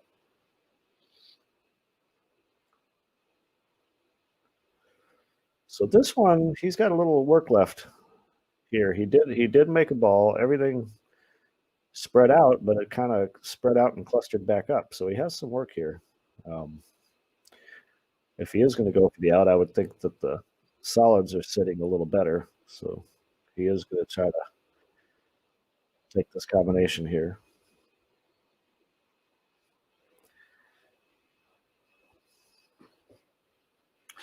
If he does make it, that 7-1, the 7-1 combination may go, or if he can just get the 1 out of there by itself, and that opens up that corner pocket for all those other balls. So Joey will get up to the table and get a chance here. Right now, Tim is doing to Joey what Joey did to Nick DeLeon last week, which is keeping him away from the table.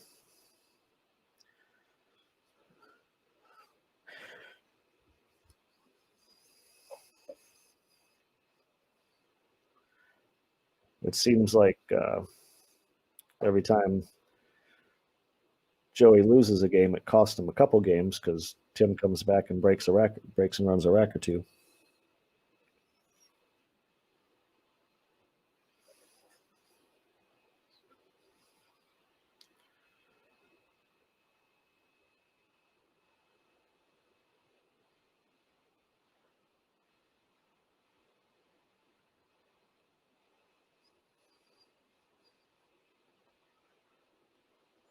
All right. Well, now it's looking like he has the 7 on the side. And after the 7 on the side, everything's sitting pretty wide open.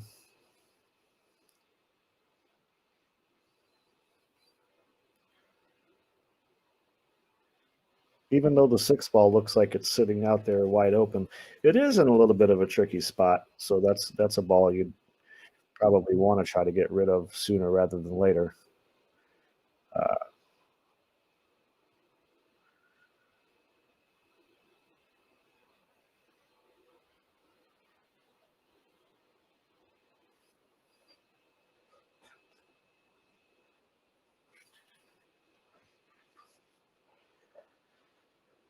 The reason I say it isn't a tricky spot is just because with the 8 ball being where it is, to shoot it in the side pocket, you're kind of going to end up with some amount of angle on it to where you have to turn the cue ball loose a little bit. So it would be nice to get on it and get it off the table while you still have other balls on the table to easily play position on. If you wait until it's like the last ball on the table, now you're probably going to be at some less than ideal angle trying to play position on one particular ball. So he's looking at playing the 6 short side here, shooting the 4 ball maybe in the side pocket and going forward for the 6 in the right-hand side pocket. That's what it looked to me like he was kind of lining up, but maybe not. Maybe he's shooting the 4 ball up table. So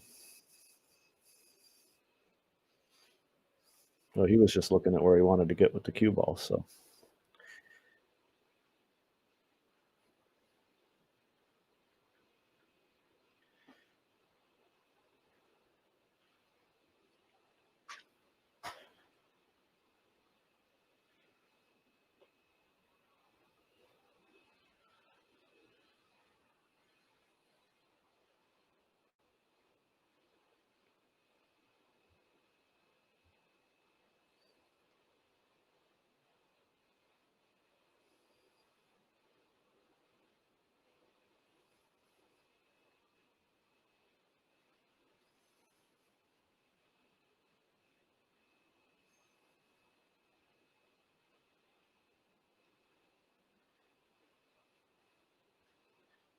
He would have liked to have been 2 or 3 inches shorter from where he is, because now he's, or 2 or 3 inches longer, one or the other, because now he's kind of straight in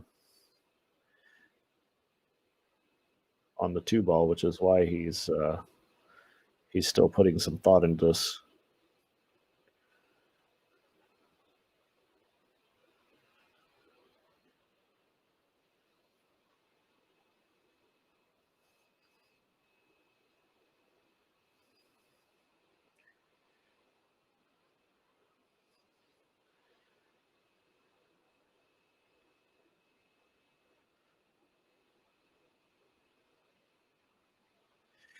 He may be forced to take a little bit longer shot on the 3 ball here. Yeah, he did. He obviously ended up coming up short, even shorter than he wanted. But the issue with trying to get too close to the 3 ball was that he doesn't want to overshoot it and end up hooked behind the 15 or the 8 or something like that. But it looks like he must have a shot. He may be able to spin it a little bit. It must be pretty tight the way he's kind of scrutinizing it here. It must be pretty tight. And from this angle, it looks like he's hitting it with some inside English, which tells me he's trying to spin it a little. And he hit that ball real nice.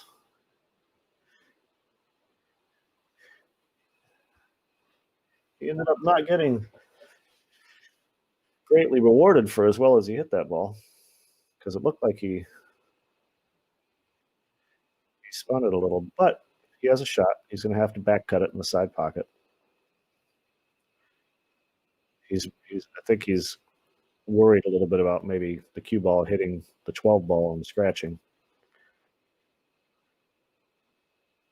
Because if it clips that right-hand side of the 12 ball, obviously there's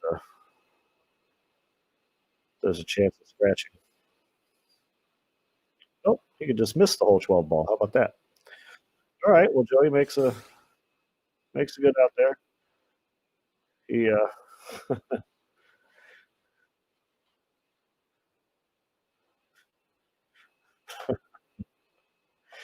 looks like he's pumping himself up a little there. He doesn't seem like he's playing with the same level of enthusiasm as last week. Maybe that's why he's recognizing that and pumping himself up a little.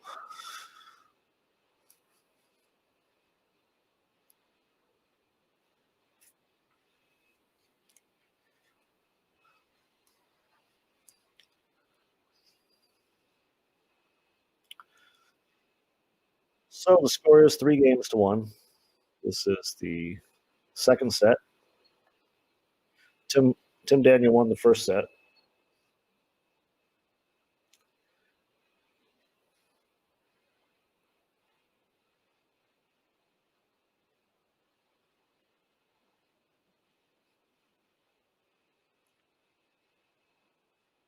But yeah, there's a few more people to thank for donating to the stream. Thank you guys so much.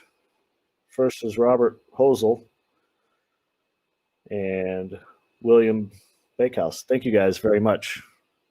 I always say it's not required, but certainly appreciated. So thank you guys very much.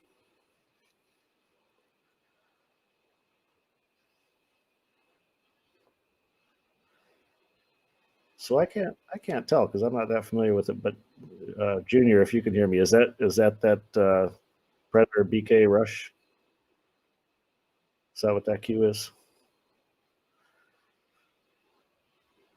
Junior must have stepped away. You guys can't hear him, but I can.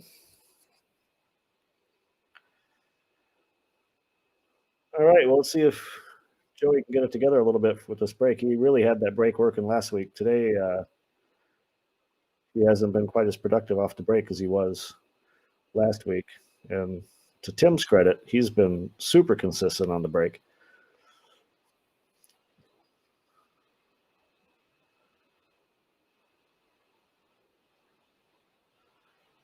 Well, he's going to have a little bit of a tester to get started here. Just looking at the table, probably his best shot is the 13. Not saying that's necessarily the suit that I would want to take. He might be looking at the combination. He does have to back cut it a little bit though to make that combination.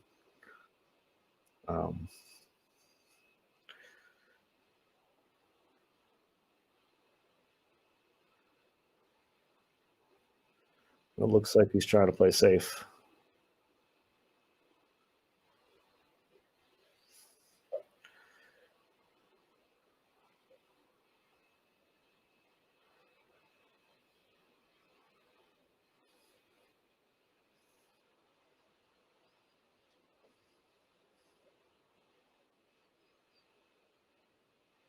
Looking at the bank on the 3.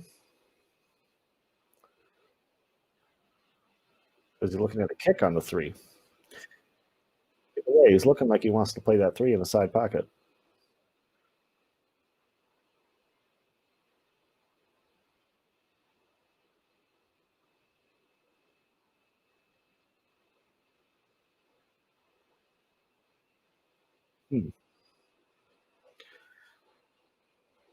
Well, that was a little bit of a do or die shot, although he came out of it okay. It doesn't look like he gave. I mean, if the cue ball passes the 13, he can pocket the 4 ball. Otherwise, he didn't leave him anything great to get started here.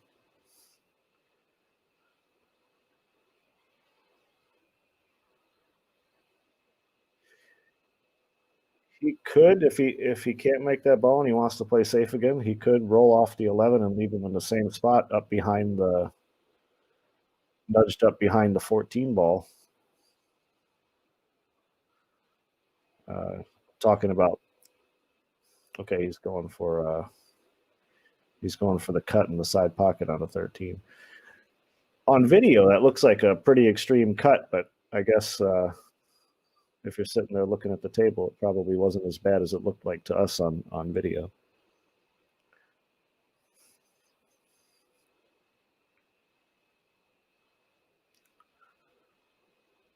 So he definitely still has some work here, trying to get in line to get on something here.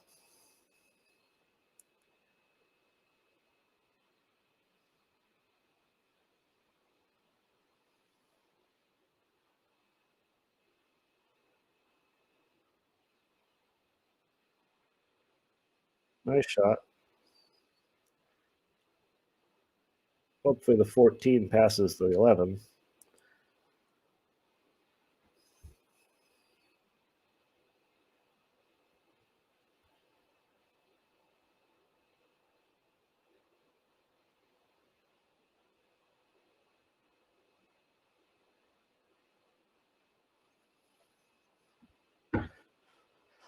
Let's see.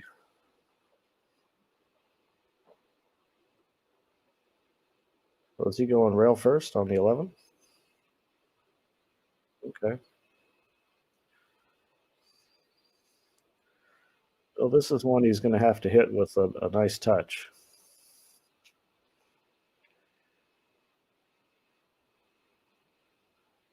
Because there's a lot of traffic to navigate right here.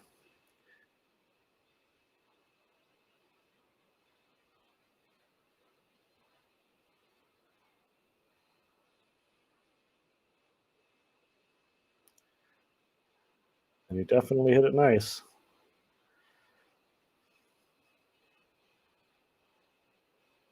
So the way he's looking from over on this side of the table, he might be looking to play that 15 past the 5 into the side pocket. Or he might be able to punch it out and play it in the same pocket as he's about to pocket the 9 ball. Well, looks like he went ahead and opted for the side pocket.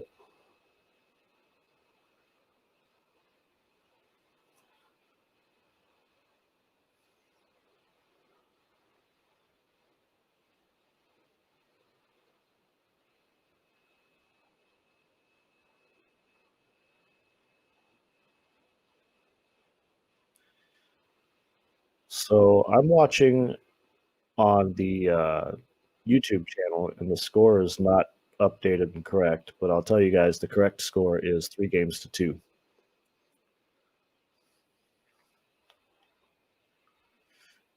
3 games to Tim Daniels, or Tim Daniel has 3 games and Joey has 2 games.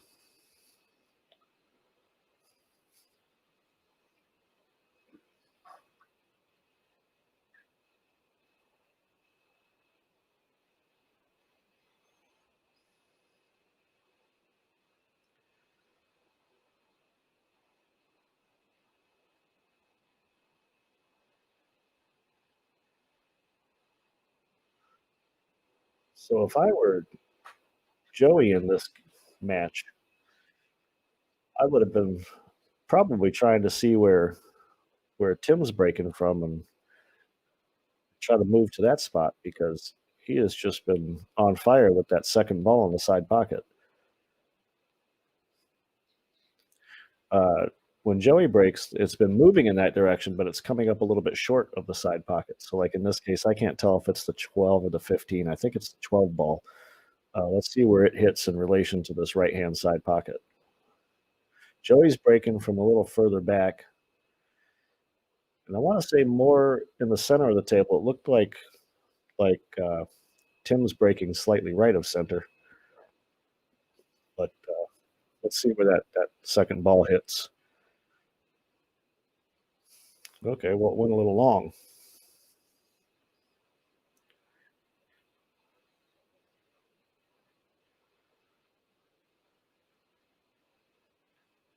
Well, nothing on the break except for the cue ball. That's not good.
So I don't know if it's the 15 ball, the one that looks like he's kind of looking at right now.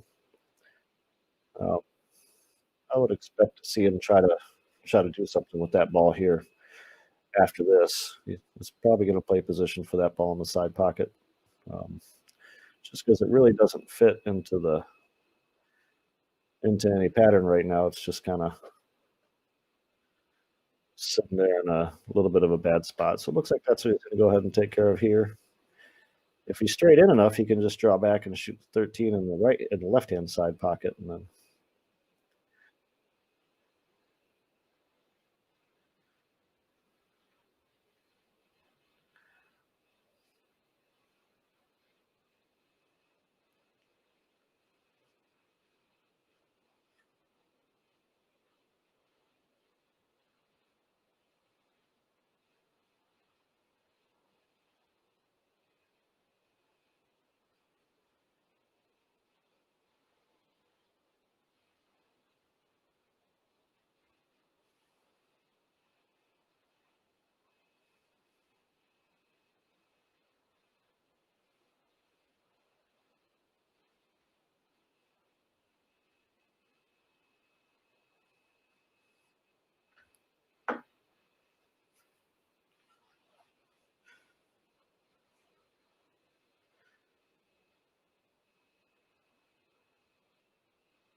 they hit that nice.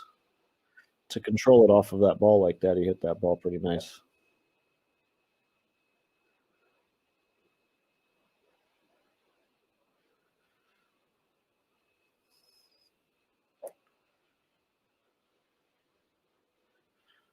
All right.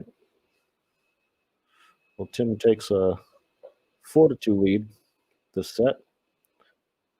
For those of you watching, the score on the screen is incorrect. It's actually 4-2.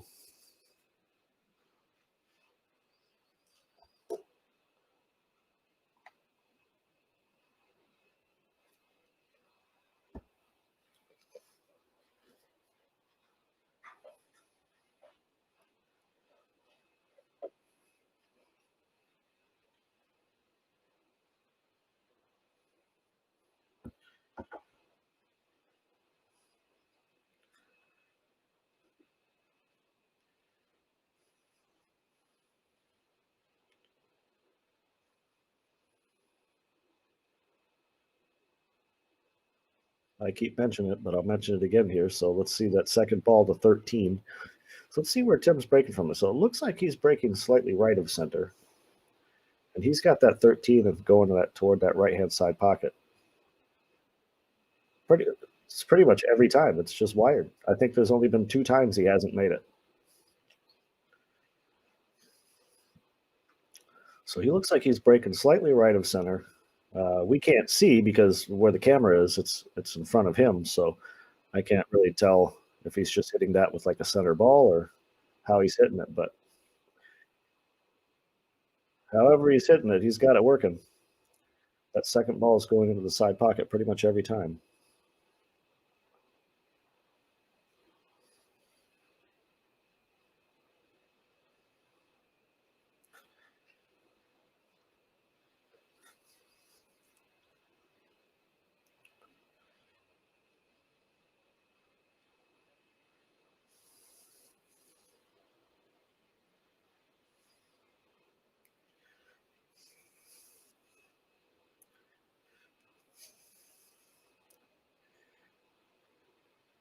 He does kind of look like he's like about to rob a gas station or something with that mask.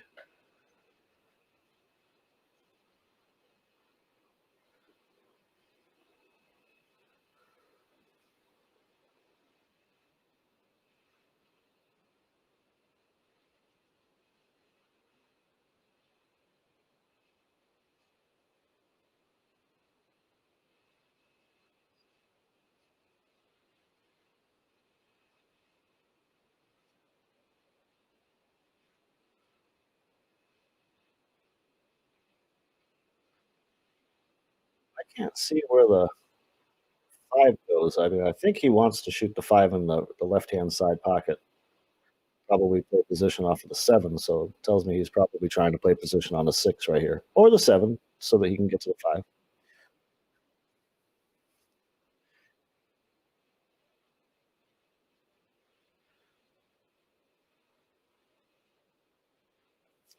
I would suspect he'll shoot the 6 because if he shoots the 6, he's going to have a perfect angle on the 7 to naturally go toward the 5 in the side pocket. But no, he's going to go ahead and hit this with a little bit of English off the rail. He's going to shoot it now. Oh, okay, he was able to just draw straight back. I keep apologize calling these sometimes. I know I've mentioned this a few times, but I'm actually watching from home. I'm commentating at my house. I'm watching it on the monitor, same as you guys are. So I don't see the exact angles. It isn't like I'm sitting right in front of the pool table and can see what they see.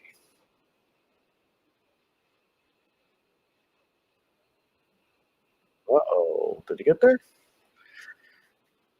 By his body language tells me he did get there.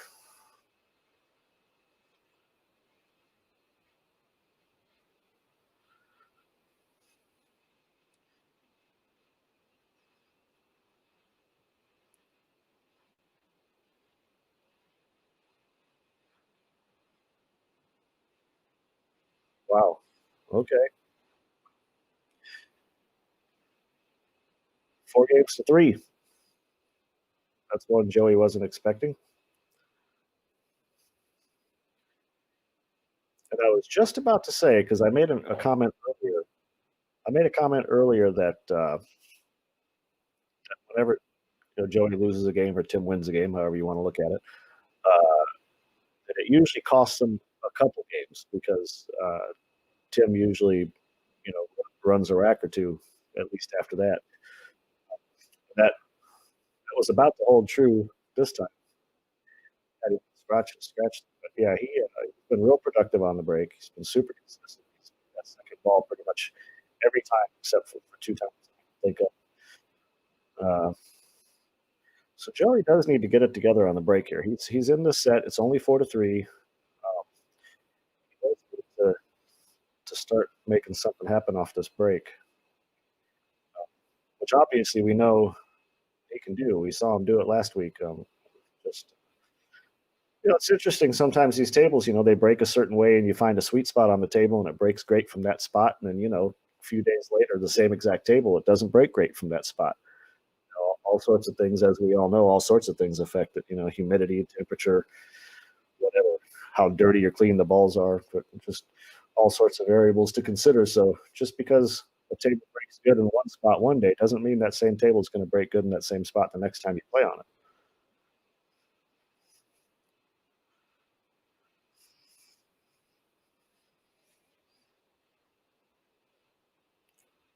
So looks like we're taking a little bit of a break.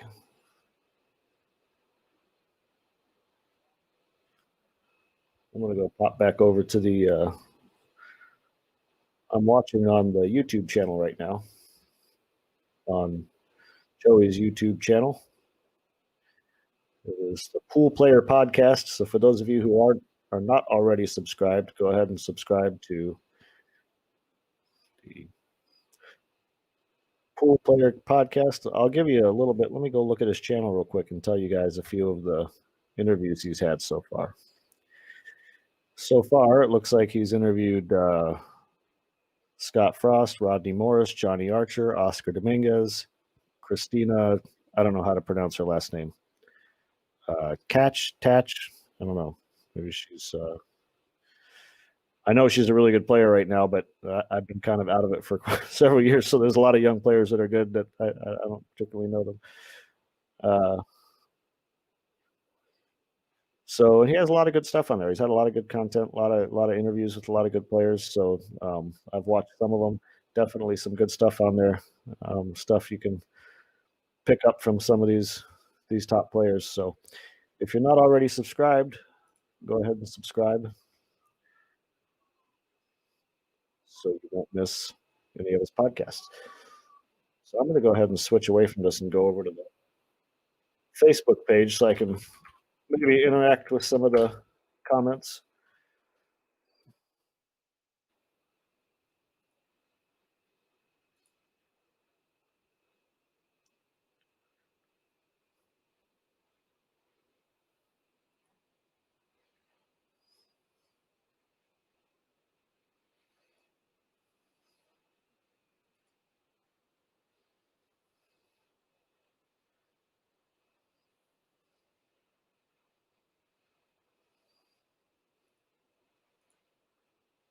Okay, so here we are. Now I'm logged on over here on Facebook.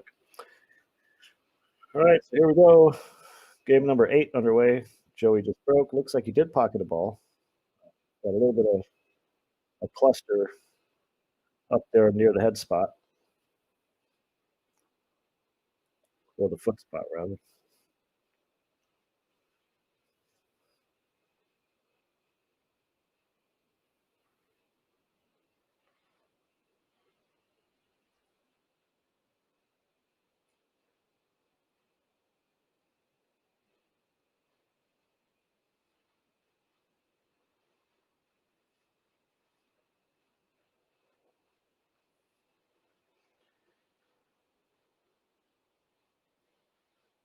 So if you can take the stripes here, it looks like the 13 and the 14. I mean, I'm sorry, the 11 and the 14.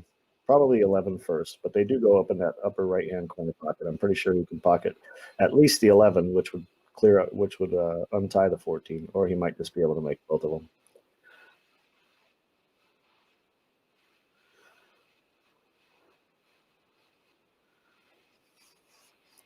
came up a little bit further than he'd like. He was trying to come up, get a little bit closer to those two balls because he wants to get those two balls out of the way. Because once he gets those balls out of the way, it's pretty routine.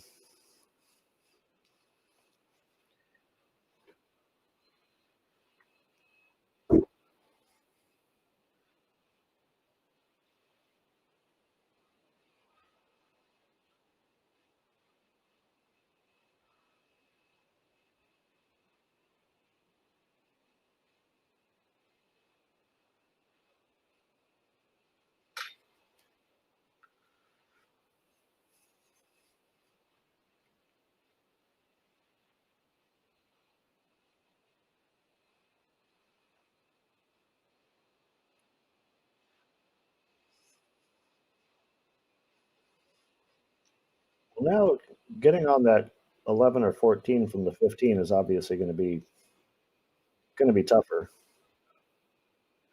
Not impossible. It's just he's going to have to hit it with really good speed control because this shot's going to be pretty much 100% dependent upon speed control.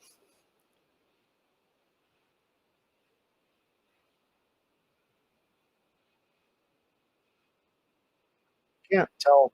I'm watching on my monitor like you guys. I can't. Oh, he might get a kiss in the side pocket here.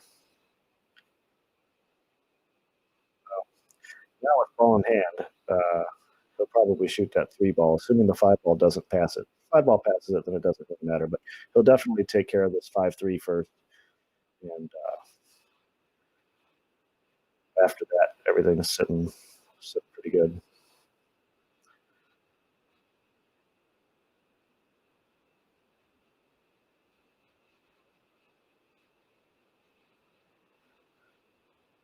Overhit it slightly, but he's still okay. He'll swing around 2 rails, and he can really play position on a number of balls here, depending on what he wants to do.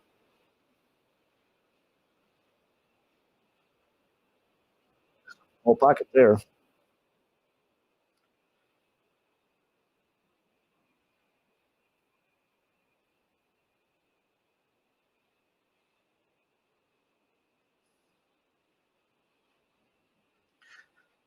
Another shout out to Jeff Nelson. Thank you very much. Donated to the stream. Definitely appreciate it. Thanks, buddy.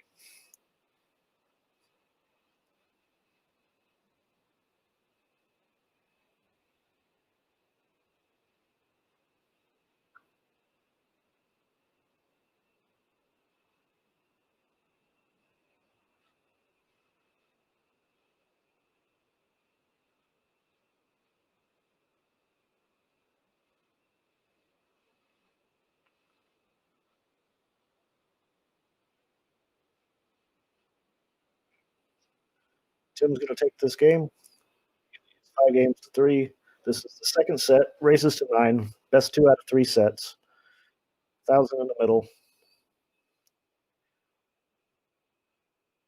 Joey needs to win this set to keep the match alive. If Tim wins this set, he won the first set. So if he wins this set, it's over.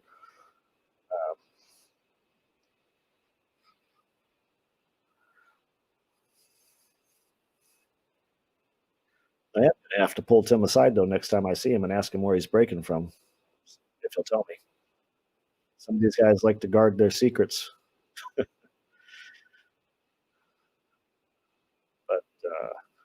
from what I can tell, it's hard to see because he's in front of the camera when he's breaking, but it looks like he's breaking somewhere to the right of the middle diamond.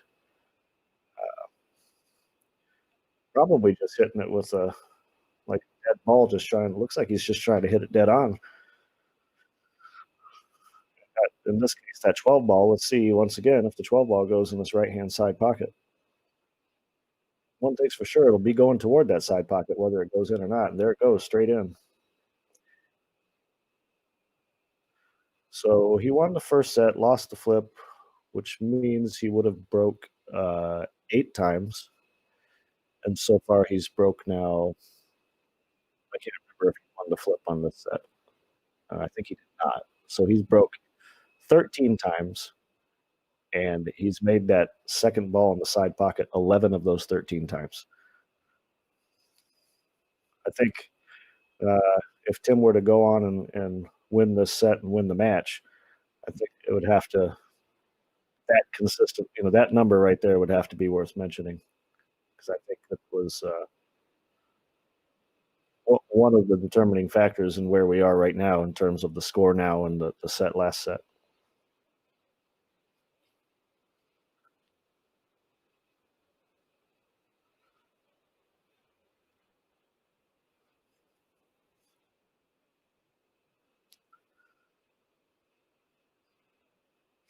Sure, what he's I kind of like the stripes better in this position. Just as that the two ball is sitting in a not the greatest of spot, and he's got the 14 right now. He could shoot, but he likes the solids for some reason. So obviously, he sees the table better and different than I do watching in the camera. But I kind of just watching on the monitor. I liked the stripes in that particular case. The only real problem ball was the 14, and he was straight in on it. So he must have enough room past that 8 to get on the 2 in the side pocket. Maybe he's thinking off the 6. When he shoots the 6, he'll play position on that 2 in the side pocket. That might be what he's thinking. But that's definitely his key ball to this rack is that 2 ball.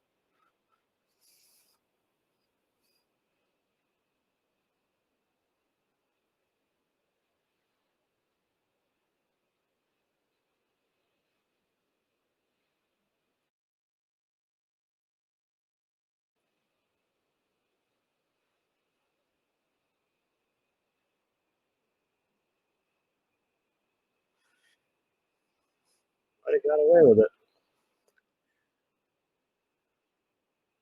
Might have got away with it. He tied up the 14. Doesn't have a shot on the 14 in that upper left-hand corner pocket. Doesn't really have a good shot to get started with here. I think that's the 10 ball that he's standing in front of that we can't see. Oh, he's going to try to play. He can't be playing it off that ball, can he? It's hard to tell from the monitor. From watching here on the monitor, that doesn't look like a real good shot. Unless he's just trying to cut it straight in the pocket.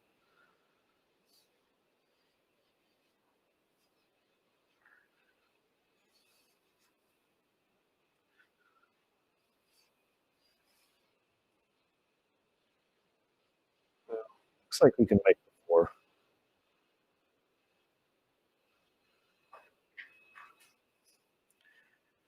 Now, if he can make the 4, you'd like to draw back into that 9, 15, 6, break those up, and he has the 7 or the 5 as insurance balls. Well, he hit the bottom of it. That was the issue. He needed to hit either in the middle of one of those balls or from our perspective, the bottom side of it. He hit from our perspective the top side of it, which is why the cue ball went where it did.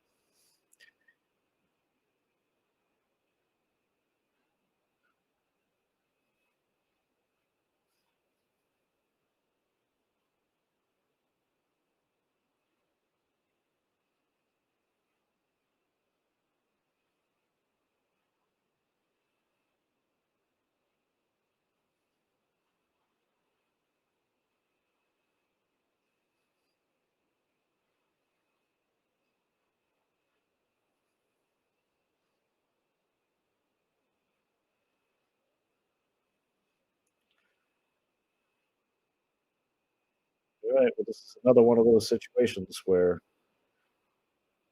really needs to take advantage of the opportunity he's given here.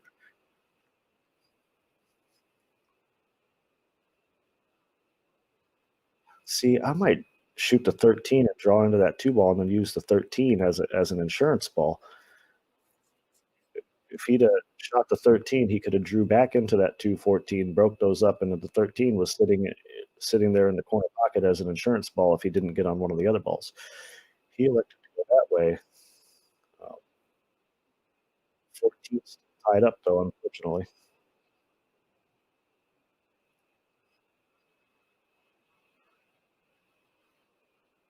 Yeah, well, he does have an angle now. probably going to go to the 2. He just wants to. There is a scratch here if he hits the right side of the 2 ball. There's a scratch going into these balls that way. I think that's what it looks like from here. Not saying he will scratch, just saying that is one of the possibilities going into these balls from that angle.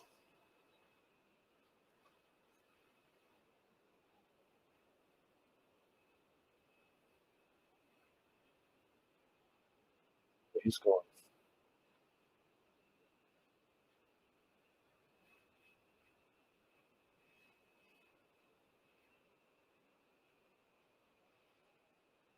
Okay, hit it nice. Now he can shoot either the 14 or the 10.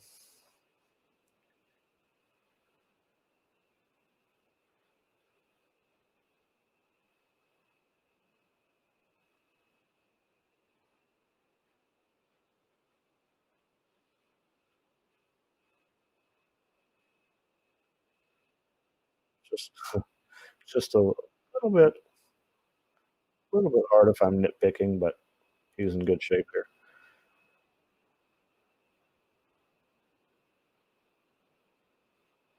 But didn't want to be elevated like this.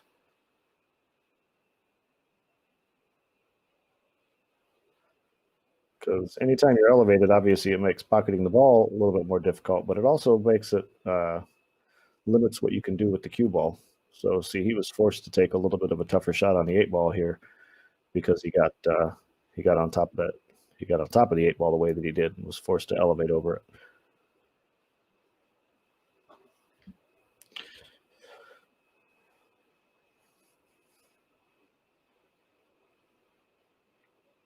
All right. Well, game number 9 goes to Joey. He's 5 games to 4. Once again, this is the second set in race to 9, best 2 out of 3 sets. Tim Daniel won the first set, and this is set number 2. Joey needs to win this set to extend this out to a third and deciding set. If Tim were to win this set, it's all over.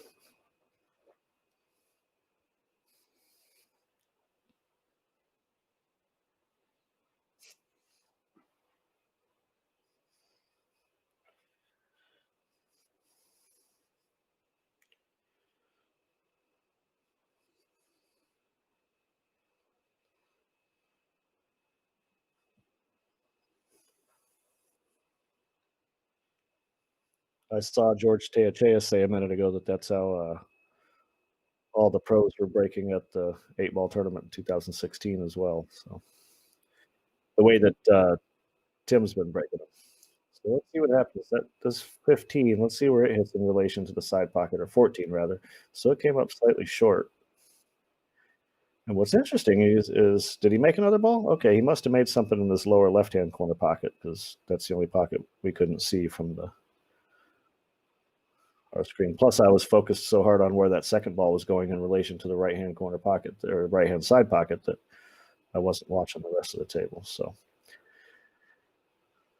this it's got a little bit of a problem here with the 5-14, and that's regardless of which balls he takes here. If he takes the solids or the stripes, he has to contend with that one way or the other.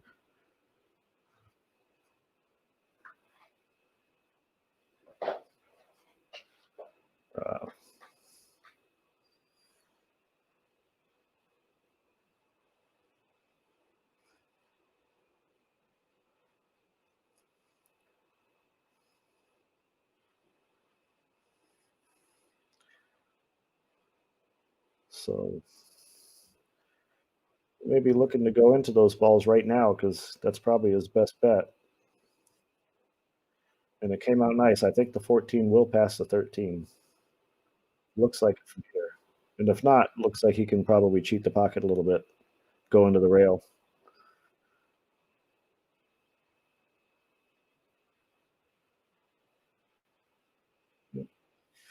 He's going to have to back cut this 13 ball now, which means he has to turn the cue ball loose a little bit. So he's going to have to navigate a little bit of traffic.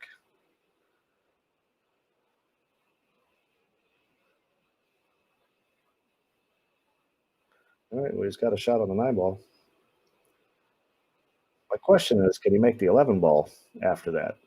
Is there enough room? Is that 1 ball up high enough for him to get to the 11? Obviously, same thing he's looking at right now, too.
Now, if he could draw back without touching the 1 ball, that would be ideal. I'm not sure if he can do that, though.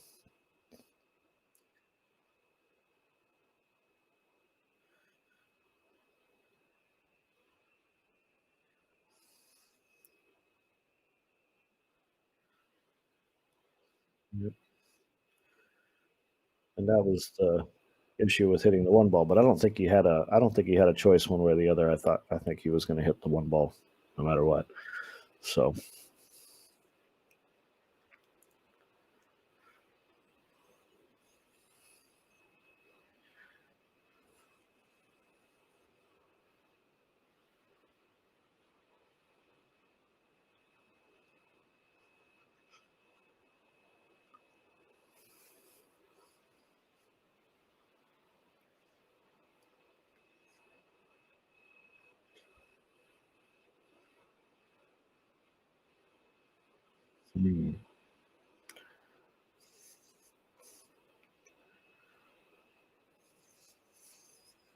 Well,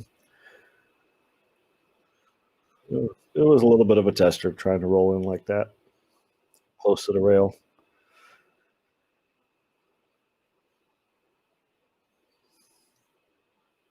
So Tim needs to probably try to get on this 5 ball somehow to clear up that pocket for the 3 ball.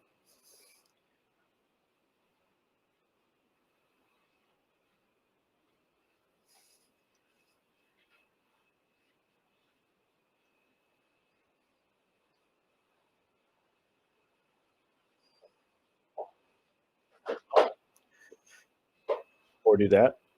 No. Now it's sitting real nice.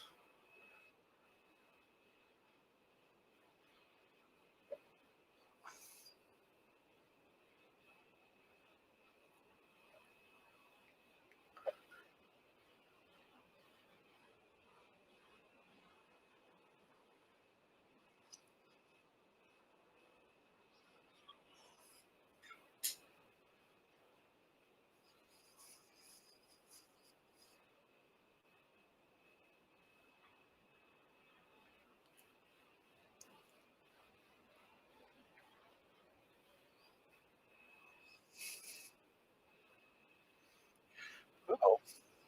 It's going to have to go around the table now. Going to have to probably go 3 rails around the table, maybe 4 if he hits that left-hand side rail one more time. Unless he's going to hit this with a bunch of inside English and just take a cut on the 8. Okay, that looks like what he's going to do, or what he did do.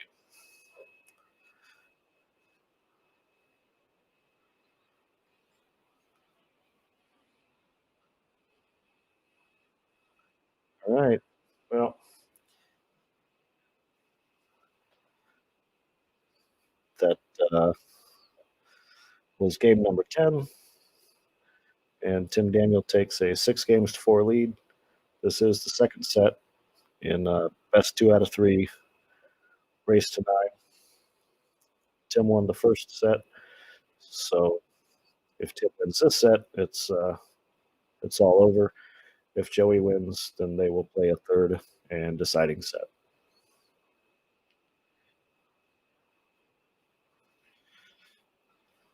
So let's see. Shout out to Mike Gwynn again. You can see his logo down there in the left-hand corner of your screen. He is always involved in all these matches, some way or the other, some way or another. But thank you, Mike, for all you do. You guys can see his logo down there with his phone number, Realty One Group. If you have any real estate needs, he's the man. Give him a call.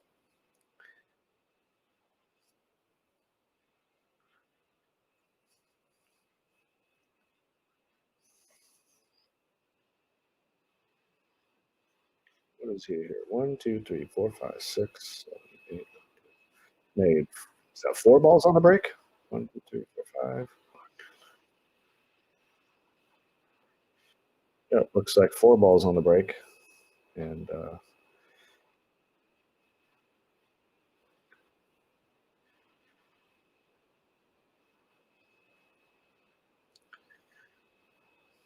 going back to what I was saying earlier is that seems whenever Tim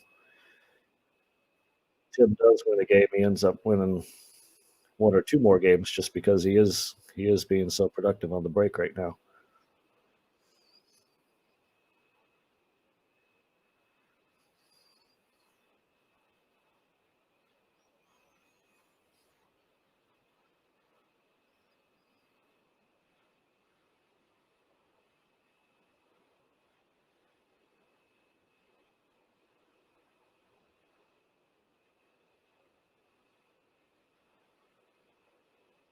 I think he was. I kind of get the impression he was playing for the 6. He just didn't get quite over far enough. Unless he was playing for the 4. Maybe he's playing. Maybe he's going to play the 5 and the 6 on the side, or the 1 then the 6. Okay, hit it perfect.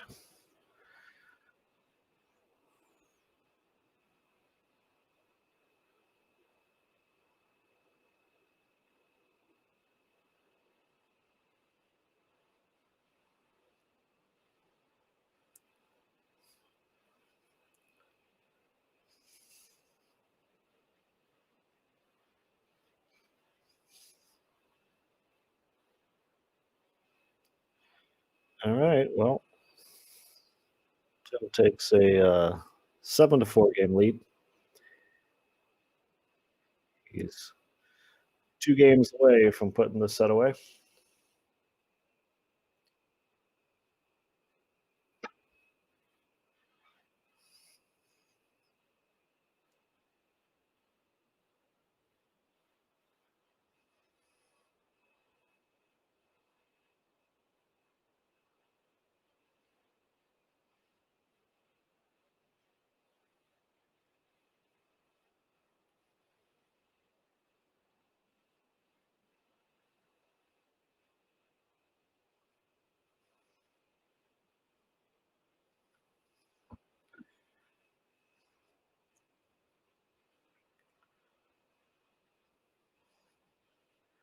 All right. So what are we at now? How many breaks has he had? 7 breaks. So out of well, out of the side.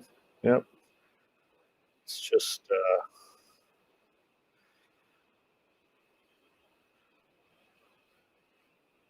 that's consistency right there. Let's say 7 breaks plus 9 breaks. Is that correct? No, 7 breaks plus 8 breaks, depending on who won the flip in the first set. Well, however many breaks it was, that's a lot. That's only 2 that he didn't make that ball. So I would have to say that's consistency right there. And I know I keep talking about it, but it's like every break comes up, you think, is it going to happen again? And it just he makes that ball every single time.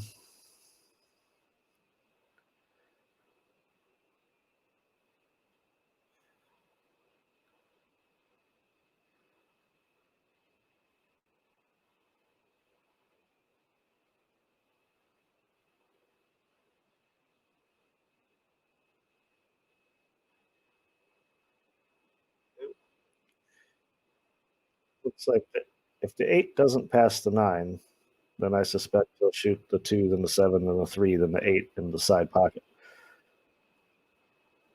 I don't think it does pass the 9, so I do think he's going to shoot it in the right-hand side pocket.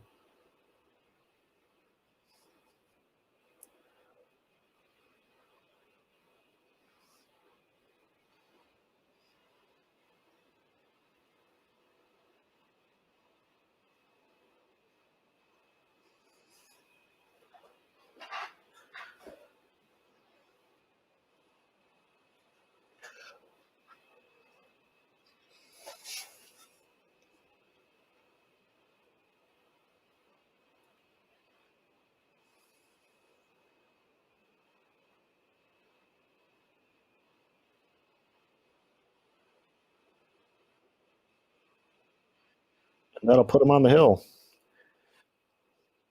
Tim is 8 games to 4.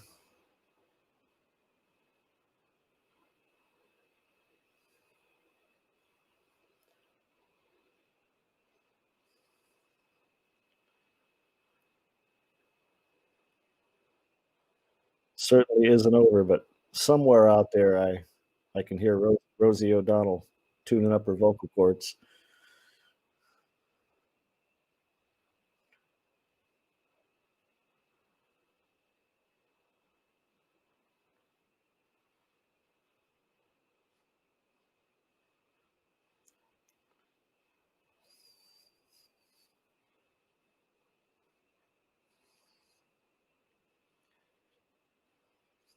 Well, let's see if he can finish this off with a near perfect breaking performance here. 9 in the side pocket, just like that.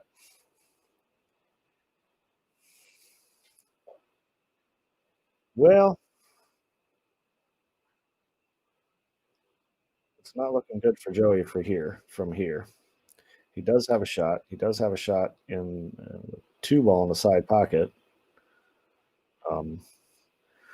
Only ball that's really an issue there is the 4 ball, but I think he can, if he gets good on that 5 ball, he can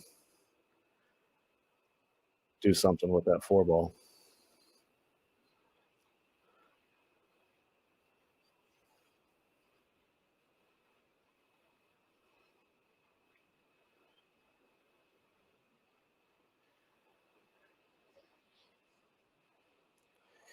He may elect to roll the 5 ball in from here with a little bit of follow. Okay, he's going to do something with the 6.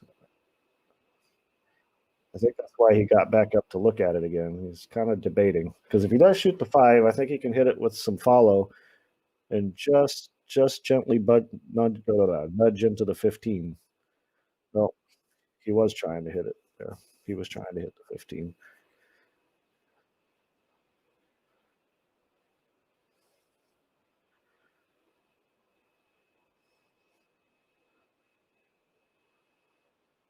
Well, nice shot there. And it's looking like all she wrote here. And that is it. That's it. Tim wins 2 sets in a row. Wins the first set. I can't remember the set in the first set. I want to say the score. I want to say it was 9-5. He wins this set 9-4. For Joey's part, he made a couple mistakes here and there, but I think the real tell of the tape here was that Tim was just broke him better by far. If you go back and look at how many times he broke, I want to say something like 17 times. Would that be right? Or 8 and 8? Because I think he lost the flip, so 16 times or 17 times, something like that. And out of that whole, all those breaks, he failed to make that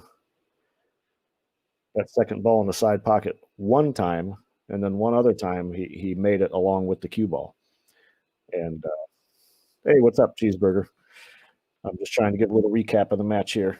So that was really the difference in today's match. I mean, by far, Tim put on an absolute clinic in terms of how to break 8 ball, and he played real well too. He really didn't make any. I mean, everybody makes a a mistake here and there, but he played pretty well, perfect the whole time. So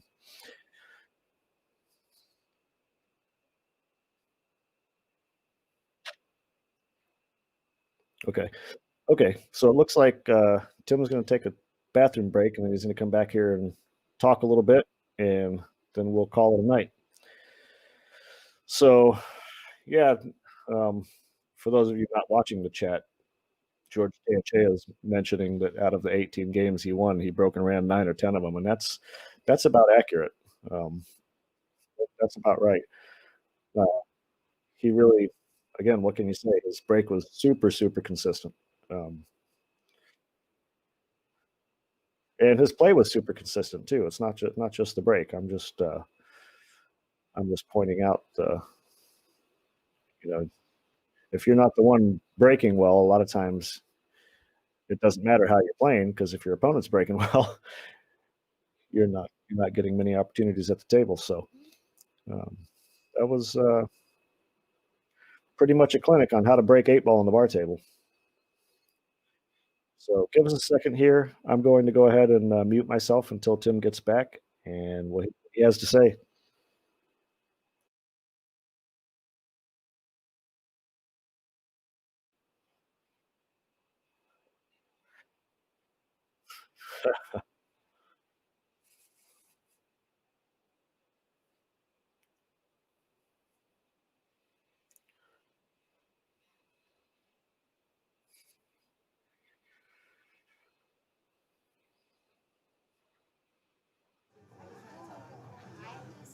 Can you hear Jimmy? No. Hey, what's up? Oh, there you are. Can you hear me? I can. Can you hear me? I can. Yep. Okay. What's going Okay. on, buddy? Well, how you doing? It looked like you played real well. I've been commenting the entire match about how well you're breaking. Your break was incredibly consistent. You I, make that. I spent 3 days on this table because Joey did such a great job on Nick. And of course, Junior stirred the pot, like he always does, saying that if I watch the video, watch the stream. But anyways, regardless, I knew I had my work cut out for me, and I literally spent 3 days on this table practicing my break, and it finally started working yesterday. I played Chris Baginski 12-5 race, and I put a 5-pack and a 4-pack in the same match. So yeah, it seemed to be working. A couple times we got off to a bad start there in the second set where we both scratched them back to back. Yeah. But no, for the most part, I was breaking good. I really think I only missed like 4 or 5 balls. But No, you broke well and you played well. well, You know that. I mean, I always say this to all the players: if you're breaking good, you're playing good. When you're breaking bad, you're not getting a good shot. You're gonna play bad most of the time.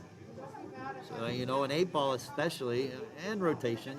What does everybody work on? The break. The break's the most important part of the game. So I knew coming into this match what Joey did last week to Nick. I needed to try to do the same thing and put pressure on him. well, you certainly did that.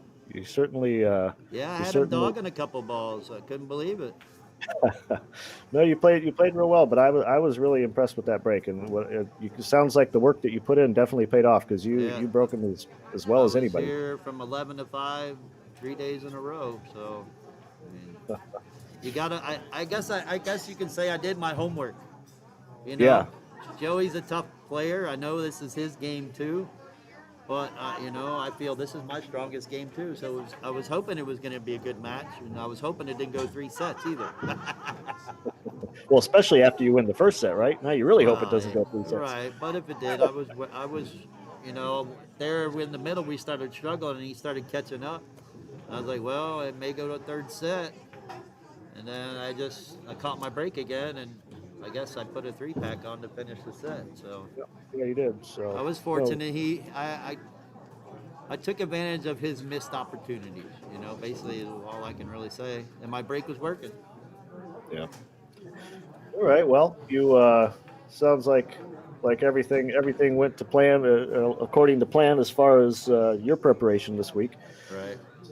So is this going to be a King of the Hill thing? Are you back next I have week? no idea. Junior stays. I don't know, Junior. Is this a King of the Hill thing? Uh oh, he says yes. I'll be back next Friday, I guess. Okay. All right. Well, sounds good. If you come back breaking like that, I don't care who comes back. You're going to be tough to beat. Yeah, well, whoever it is, I'm going to put my practice in. I mean, Bernie Pettipy said it best. If he's not playing 15, 20 hours a week, he doesn't feel he can compete. So, it's just you got to put the time and effort into it. It doesn't. This game changes every day. Play That good is. one day, you play good bad the next. And one of the things I had mentioned when you guys were playing was that, and your break was really working. Last week, his break was really working. I kind of thought at some point he might have taken notice of where you were breaking from and being so productive on the break because, a lot of times you break on a table and you think you have the spot down, and then a week later, the table doesn't break exactly the same Right, anymore. right, Um, he kind of stuck with his spot, and he wasn't as productive as you were on the break right. tonight. So, Yeah, no, I mean, it's like uh-oh. Again, I knew Joey's a tough competitor, and I just had to make sure my break worked. I mean, that's what it comes down to. When two good players play each other, it's not who plays the best, it's who makes the least amount of mistakes. And my yeah. break was working to where I didn't make that many mistakes. All right. Well, I thought you both played good. Thanks, Jimmy. Obviously you capitalized on some of Joey's mistakes more than he capitalized on yours. Well, And just who knows, personally, I hope that didn't scare you because I'm still ready to play you. if I ever start playing again, Hey, hey, I talk better than I play now. next week could be a great play for the Southwest Desert Cup. I'll play on a big table. It doesn't have to be bar table. I'm probably going to come down there and hit balls right now. So, Uh-oh. All right, all right. well, I'll try Awesome. you Good some. No, playing for thanks, both. Jimmy. Thanks for doing this from home and everything. No problem. Good luck. And I guess it sounds like we'll probably see you back next week. Yeah, Junior said, yeah, you're in. You're getting photo bombed by somebody back there. Yeah, Is that by Mitch? Junior. Oh, who it Junior is. says you're in. You're playing next week. Yeah. Okay. All right. Anyways, thanks, Jimmy. Thanks, everyone, Okay. for tuning in and watching. Yep. Take care. See you right. guys soon. Yep. Done? I'm sweating. I think I'm